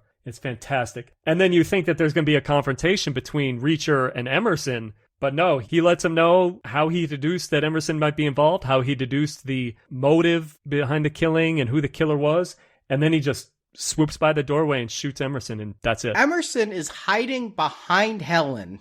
Jack comes around the corner, screams, "Who put the quarter in the meter?" Which was why I was wondering that question, but now Brock pointed out the answer to me. Reacher shoots, hits Emerson. The way this is edited, it confused me. I'm like, was it Cash with the sniper rifle? Because it seems like having a human shield makes it very hard for Reacher to make that shot, if not literally impossible for Reacher to make that shot. And so since we never get a good, like, POV in this, it felt really weird to me that he actually made the shot. You're right. It is a very quick cut. You do see that he got shot in the head, but the way Emerson's dropping, he's dropping right behind Helen, right behind her hair, you know? All that leaves is the Zek. We didn't bring it up, but it was revealed a little bit earlier, and it said here that the reason he is Zek Shelovek is he doesn't even know his own real name. That just is translation to prisoner human being. It's the Zek. It's the Zek. So he's like the prisoner. And it's a deal. Again, I think in the movie I just watched, to have this kind of villain seems out of place to me. Although I do love how it resolves, that he tries to tell Reacher, look, you got no choice here. There's no other witnesses. Who's going to believe you? They're going to believe me. So Reacher just kills him. Because that makes the most sense. Finally, because I was just talking about that a minute ago. Why don't you just kill Jack Reacher? That'd make everything so much easier. And I know it's easier said than done. No, if you have a sniper rifle, you can kill people from across 700 yards, whatever, how long that is. If he's in their diner, just shoot him there, whatever he's doing. Then here, they've resolved the movie that way. Reacher's like, you're right, I'm just going to shoot you. And he shoots him with Emerson's backup gun. Right. So therefore, you could probably frame Emerson for it if you needed to. So Jack won't get blamed for it. And he does it to protect Helen. Because not only should Zek get punished, and not only does Zek say, which one of us is going to prison, you or me, you killed all those people outside, and there's no evidence against me, but Helen has already said, these people know I have the records on them. If Zek gets out of there, he's not going to forgive and forget. So he's probably going to come after Helen. He may not ever be able to find Reacher. And so doing this protects Helen. And we never really talked about the chemistry between Helen and Jack. There was one scene earlier where Jack's in his hotel room and he tells her to leave, but she thinks he's trying to get her in bed, but he's giving her car key and shooing her out the door. I was really glad that after all the women swooning for Reacher in the opening, that Helen never, became a girlfriend type of role. It turned out they filmed that entire subplot, including them kissing and things, and in editing went, let's not do that in this case. That was the right instinct. I agree. I agree completely. Yeah, you don't need it here. And in the book, of course, Jack sleeps with all the leading ladies in all the books. So yeah. Does he really? Yeah, he does. But there's that one scene. Is this the same scene, Arnie, where they have Rosamund Pike in this halter top or something that it's so distracting? I'm like, oh my God. Like, it's upstaging herself. It's like so distracting. Every time she talks, it's like her bosom is heaving. Like, it's really strange that they went with that so far. It does not go unnoticed, and that is the scene that you're talking about is a scene where I thought they might have a moment here. Yeah, I'm glad they went against that instinct too, because sometimes when you cram in a love or a relationship plot when you don't need it, it just brings everything down. So good for them. It would make a little bit more sense as to why he would be so protective of her here at the end, but I don't need it because he's been a decent, upstanding person, even coming around to help Barr when he has that bad history with Barr. So, yeah, I like this. And then, yeah, Reacher, he just leaves town and Helen has a last conversation with Barr, who's ready to confess, even though he doesn't remember doing it. Yeah, this guy must be really messed up to think that he might have done it. But it's good for us to get this resolution with Barr, so the guy gets a few lines and finds out that he's innocent. Yeah, I agree with you. It resolves nicely. And also, don't forget, Arnie, we see how compassionate the man is when Sandy, the whole Sandy thing. So clearly they set Reacher up to be the kind of guy who will go to the mat for someone he just met if he finds that they're the right kind of people. Even if not, I mean, in the very last scene of the movie, Jack Reacher is on a bus leaving town, and we just hear some guy roughing up a woman off camera, and Jack is not going to have that. He's going to go defend the maiden in distress. I'm going to guess that the guy ends up with broken fingers. That's where I'm going to go. So, Jason, Arnie, do you recommend Jack Reacher? Jason. Well, I talked about Cruise so much in this review and why I think he's the right man for this role in this movie. A movie like this, however, you have to have the screenplay and the director. And I think, fortunately, McQuarrie, I think he is a great screenwriter. And I think he delivers one here that's sharp, focused, and layered. Now, it's not perfect, but I think it's a lot better than we deserve in kind of a standard action movie. We know early on who pulled the trigger, but I feel like he does an excellent job of setting up a mystery. It has us looking for the why the whole time until just the right moment. Precision is the word I would use for that. And we're following the investigation because the motivations and the people behind them matter more than the reveal. Talked about Pittsburgh. Putting the movie in Pittsburgh rather than Indianapolis or somewhere in Indiana, huge difference maker. I love the city in the city. I feel the weight of the city. The story's grounded in the city. That's an authenticity that you can't get if you're shooting Georgia for Pennsylvania. And Cruise, I didn't come into the movie with preconceived ideas about the character from the books. That probably works in the film's favor for me. I think Cruise makes Jack Reacher human. Physicality is one thing, and definitely the Amazon series leans into that, but Cruise brings intelligence, intensity, emotional depth, morality. There's a moral code to the character. He makes you feel like Reacher is not just capable of violence, but he also has an inner monologue where he's constantly calculating whether or not he's justified in what he's doing. The script, I think it humanizes the characters, especially the ones that often get overlooked in movies like this, the victims. And even though only one of them is key to the villain's plan, the other ones aren't faceless, and I really appreciate that. I've talked about how I even feel for the minor characters like Sandy, the poor dude who can't bite his fingers off, and how I even felt bad for Jai Courtney because that's a one-way trip out of that trailer. It would have been super easy to turn these Reacher novels into formula actioners. Just throw like a Vin Diesel, any big guy in the lead, you crank out a string of, there's 20 books, 20 subpar thrillers. Jason Statham does those kind of movies, and I'm a fan of him, by the way. Jack Reacher feels different. This movie feels different because it's clearly made by people who know what they're doing. There's an expertise that you can feel from McQuarrie's direction, from the screenplay, and from Cruise. They trust each other. That creative partnership is so valuable. It's what makes this movie works. A star and a director that are true collaborators makes all the difference. So it is a recommend. I didn't demand a sequel to this movie, and we're not going to get McQuarrie back in the sequel, but what we got out of this, even if you guys, if the audiences didn't make this a huge hit, what it gave us, this collaboration, so key to Mission Impossible, taking that franchise to the next level. This is a recommend for me. Arnie. Going into Jack Reacher, both when I first saw it in 2020 and again for this rewatch, I expected another high-octane Tom Cruise action vehicle, Something in the Mission Impossible vein, full of wild stunts and explosive set pieces, loosely strung together by plot. That's why I picked it to replace Mission Impossible 8 on our schedule. I thought, it's the same thing. But it isn't. What this is something more restrained and surprisingly smarter. And I don't even think the Mission Impossible films are dumb. I mean, they're no Fast X. The Mission Impossible films have a lot going for them, but this has even more. I mean, I'd still file Jack Reacher under action in my personal video store, but I think this is more of a slow burn mystery than a full-on adrenaline ride. There's a few solid fight scenes and that one great car chase, and that perfect ending to that car chase, but most of the film is Jack playing detective and creating relationships with people and being a very solid person. And I think Cruise is excellent in the role. I haven't read the books. I don't even watch the Amazon series. I can't say if it's a faithful portrayal to the source material. I hear it's not. But for the movie they made, he's perfect. He brings that calm confidence and sharp intelligence to the part. Rosamund Pike, who's usually excellent, is great here too.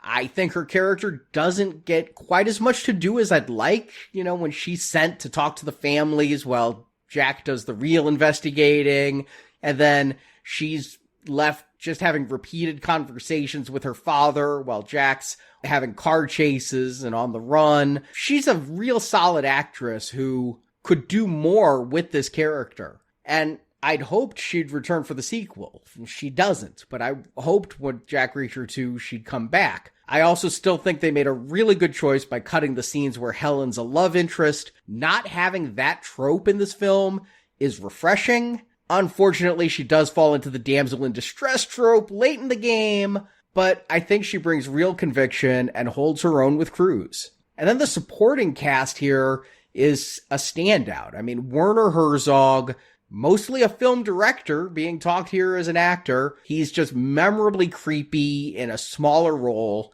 Robert Duvall brings warmth, grit, and humor to the back quarter of the film. Their presence keeps the film interesting as it goes on, when without them, it could get a bit stale.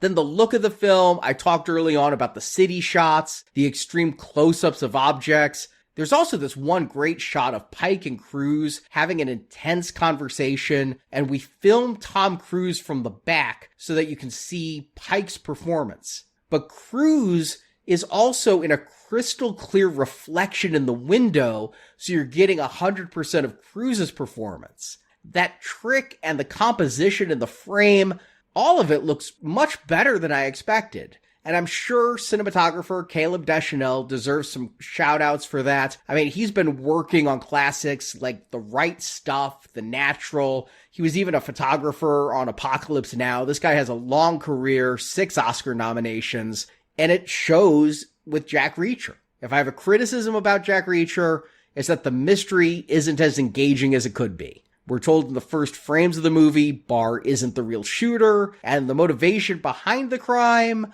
essentially a convoluted cover-up for a construction scam, is just way overcomplicated.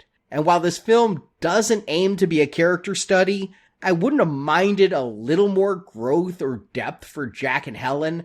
They both end this movie pretty much the same as they entered the movie. We just had to enjoy watching them do what they do. And then, the final hand-to-hand fight feels like an 80s throwback that would work in a dumber film, but out of place here. But I'm nitpicking. Jack Reacher isn't trying to be a character drama. It's a lean, effective thriller, and it succeeds. I was fully engaged, and when I watched this the first time, I was glad to know there was a sequel waiting for me when the credits rolled. This is a strong recommend, and I think it's an underappreciated gem in the Cruise canon. You guys are being much more generous to this movie than I can be. It's not because, I enjoy the Jack Reacher books. Yes, I am seeing this movie now that I am familiar with the character. But the compliments I have for this movie, which I've said throughout, the movie is so well made. Arnie mentioned a lot of the highlights of the filmmaking. That's all true. The performances are all here. This is definitely an elevated action movie. Jason earlier mentioned, there's a dozen 20 books, whatever you said. And if you remember, they did the Alex Cross movies with Morgan Freeman. They made 2 of those and they felt so disposable. And that's a really popular character. And he did not get his due in theaters. I know he's on Amazon now, and that's great. I'm really glad they're doing that. So as a movie, it's overall much better than I would expect from an action movie. It's smarter. It has a lot going for it. I never really thought Tom Cruise in the lead role worked for me, regardless of him being diminutive versus the character in the books. It's really something that doesn't work for me in the way that Tom Cruise is saying these kinds of lines that I'm expecting a James Bond to say, honestly. However, this movie works the majority of the time. The pervasive darkness of it really gets me, and is the reason I do not return to this one very often. Not because of Tom Cruise's performance or the character, all that kind of stuff. It's because it's just not enough fun. There are definitely fun moments, but this movie really sticks it in you. It really makes you think about the tragedy of violence. And that's important to remember when we watch action movies and murder mysteries and all that kind of stuff. You have to remember, people die, and it's terrible. This movie reminds us of that nonstop. And I applaud the movie for that, but at the same time, it's hard to watch that over and over again, because sometimes you go to movies for different reasons, and when I go to a Tom Cruise actioner, I expect a different kind of entertainment. That's just me. I do think that there's a place for these kinds of movies, and I applaud the filmmakers for going there. I'm recommending the movie. There's no reason you shouldn't watch this. It's very, very well made and very well put together. You've heard my complaints throughout the thing here. I'm just not as high on it as the other 2 guys on the panel here. I think there's definite flaws, which we've talked all about this whole time. But honestly, you could do worse than watch this movie. It gets the job done and then some. So yeah, it's a green arrow for Jack Reacher. I'm going to grab a word that you just mentioned, Brock, because as this movie hit in theaters in 2012, the audiences turned out. And I think that the streak that Cruise went on from this movie for the next 4 or 5, almost flawless. He went from Jack Reacher, which was a hit, to Oblivion, which is a very good science fiction film. Good movie, yeah. Edge of Tomorrow, which we've discussed and hopefully Now Playing can talk about someday. That would be fantastic. And then Rogue Nation before circling back to Jack Reacher. That's back to back to back to back. That's the old Tom Cruise that we know. I'm going to completely disagree with you and say you're just objectively wrong. Jack Reacher was not a hit. In fact, it did so poorly in the United States that they thought we're done. I mean, it made $80 million in North America. When you look at Tom Cruise's box office overall, the majority are over 100. It's only the international grosses that made the studio decide to try this again. And then you talk about Oblivion. I haven't seen Oblivion. It's kind of off in Oblivion. It didn't make that much money. Edge of Tomorrow, notorious failure as far as box office goes. Yeah, global, it did great, but they had to rename the goddamn thing for video because nobody knew what the hell it was. If they'd gone out with a different title, that picture would have made $500 million. Everybody knows that. Cruise has always had international bank. He is a huge international star. That is why he takes the Mission Impossible movies around the world, and that is why the studio gives him that full freight global marketing campaign for these movies, because they know that the money is coming from overseas. It's not domestic anymore. Dollars are dollars. If Jack Reacher turns in $218 million on a reported $60 million budget, you greenlight a sequel for that. But yeah, I mean, I really think that the only thing that brought Tom Cruise back was Mission Impossible and then Top Gun Maverick. I mean, you look at American Made, I kind of enjoyed that film, but it wasn't huge. The Mummy killed a franchise. There's just so much he did post War of the Worlds that didn't land. And the Mission Impossible franchise, there's a reason he kept going back to that well, is because it was reliable.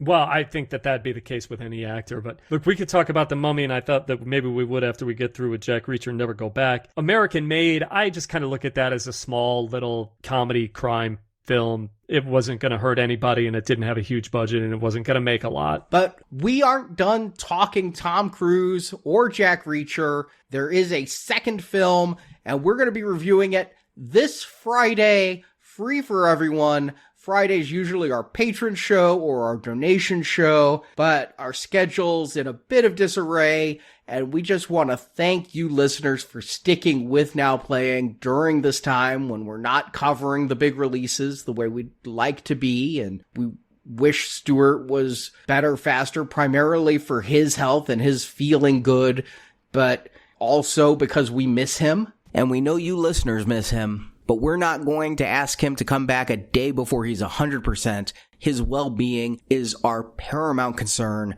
And so, in an abundance of caution, I think we're going to take off of our schedule, for now, July releases of Superman and Fantastic Four. We will review those movies in the future when Stuart is ready and able to participate in those reviews. But instead, we're going to review... well, we don't know what we're going to review. You're going to tell us what we're going to review. We have 3 weeks in July and don't know what to fill it with. We have some options. You're going to get to pick. But because we're not doing Superman, Thunderbolts, and Fantastic Four that we currently had slated for July, we have 6 different 3-part movie series available for you to vote on in our poll. To go through them in alphabetical order, the first is what Brock was talking about a little while ago, the Alex Cross movies. Those include Morgan Freeman, Ashley Judd, Kiss the Girls, Along Came a Spider, and then they rebooted it with Alex Cross. Or, want to go a little bit more comic booky since we're not covering Superman and Fantastic Four? How about the comic book movie that was never a comic, Sam Raimi's Darkman? That includes the theatrical original starring Liam Neeson. Talk about him again in a moment. Darkman 2, The Return of Durant, because everybody needs more Larry Drake in their life. And Darkman 3, Die Darkman Die. Or it's baseball season this summer. We could kick back and relax and discuss some sports movies that we don't often do here at Now Playing with the Major League series. The one with Wesley Snipes, the one with Omar Epps as fake Wesley Snipes, and then the one where I think only Corbin Burnson returned and Scott Bakula went back to the minors. Or, before this trilogy of reviews, we are reviewing the Species films, a good companion to Species, Mimic, another 90s monster film, the first of which was directed by Guillermo del Toro, a director who's always interesting and worth talking about, even in a film that might not be his most auteur-driven. And then there were 2 sequels to Mimic. Or if you want more book-based mysteries, similar to Jack Reacher, how about the Robert Landon movies?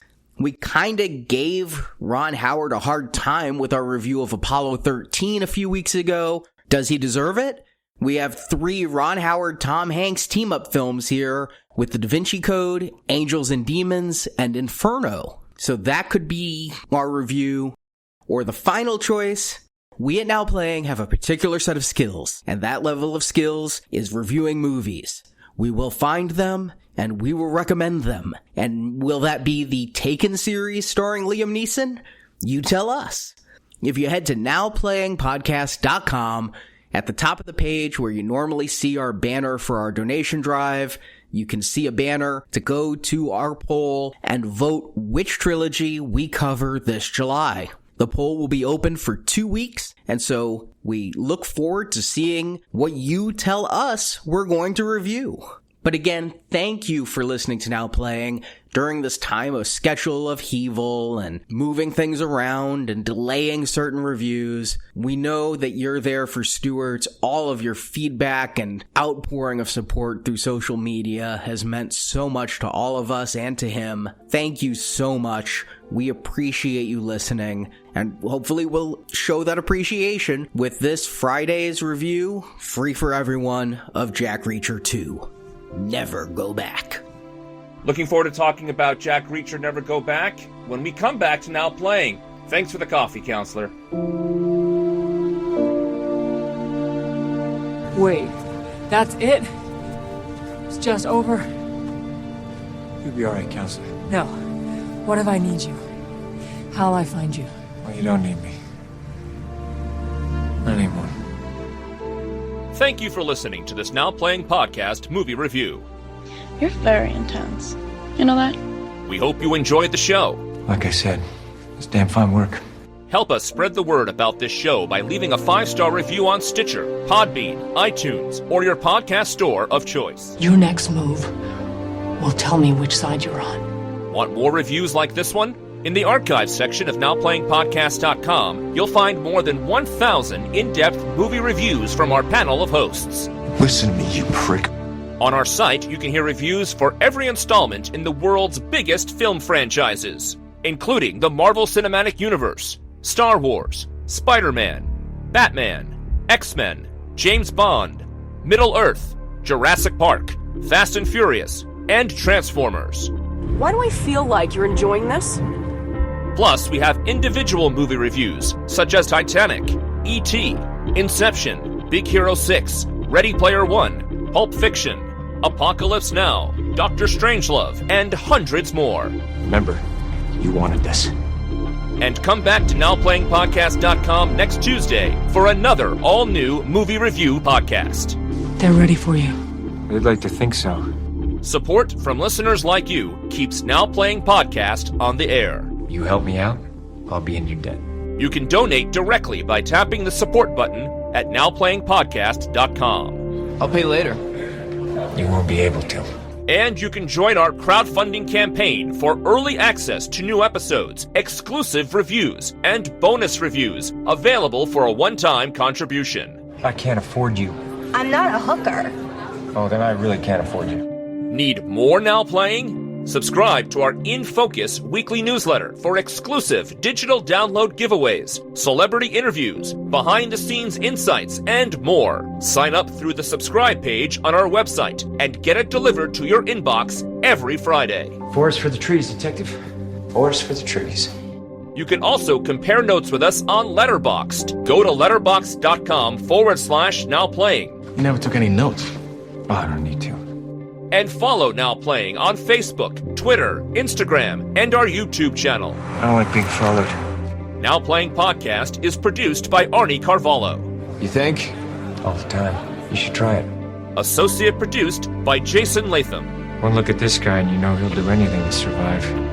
Now Playing is edited by Heath, Santiago, and Arnie. We got a way of doing things so they stay done. Clean. The opinions expressed in this podcast are those of the individual hosts and may not reflect the views of Venganza Media Incorporated. How much of this do you honestly believe? It doesn't matter how much I believe. It doesn't even matter how much I can prove. It only matters how much is true. Venganza Media Incorporated is not affiliated with, and this podcast has not been prepared, approved, or licensed by any entity that created the film analyzed herein. I don't know why, that's just how it is. All movie clips and music included in this podcast are the intellectual property of their respective copyright holders. They are included here for the purpose of review, and no infringement is intended. If you were gonna kill me, you would have done it by now. Now Playing Podcast is an exclusive trademark of and may not be used without the express written permission of Venganza Media Incorporated. Where'd you get your law degree? Now Playing is a Venganza Media production, copyright 2025, and no part of this show may be reproduced, repurposed, or redistributed without the written permission of Venganza Media Incorporated. All rights reserved.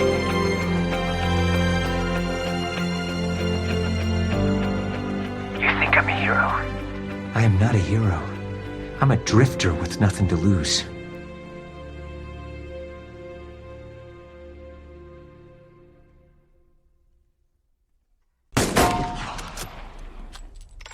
This is like a power couple. I think Tom gets along better with McQuarrie better than he ever did with any of his wives. And I'll say here that, oh my God. I saw that joke coming like that. I saw him, he's setting himself up for it, and he hit it. All right, go for it. Sorry. No, that one hit me after the fact. Oh my God.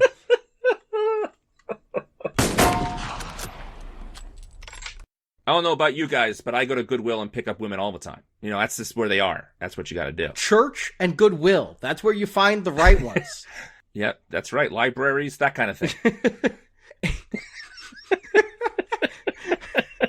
I like it better when they have that, like, slight mildew smell. Like, oh yeah, God. Totally. You know, put a bookmark in that, lady. I'll be right back. A film I'm going to reference again later on is Lethal Weapon. And I think that when Riggs and Murtaugh, when Riggs and Murtaugh, it's like Iceman going to his death in Days of Future Past. He's like, all right, my turn. And he walks out of the trailer. We're talking about Tom Cruise. You say Iceman going to his death, and I'm like, yeah. Maverick. And then all of a sudden you say Days of Future Past. I'm like, what Val Kilmer movie is that? Do you remember the scene in Days of Future Past at the very end? Give me my wingman anytime. I had the same problem, Marty. I was like, what is he talking about? Iceman? What is he No.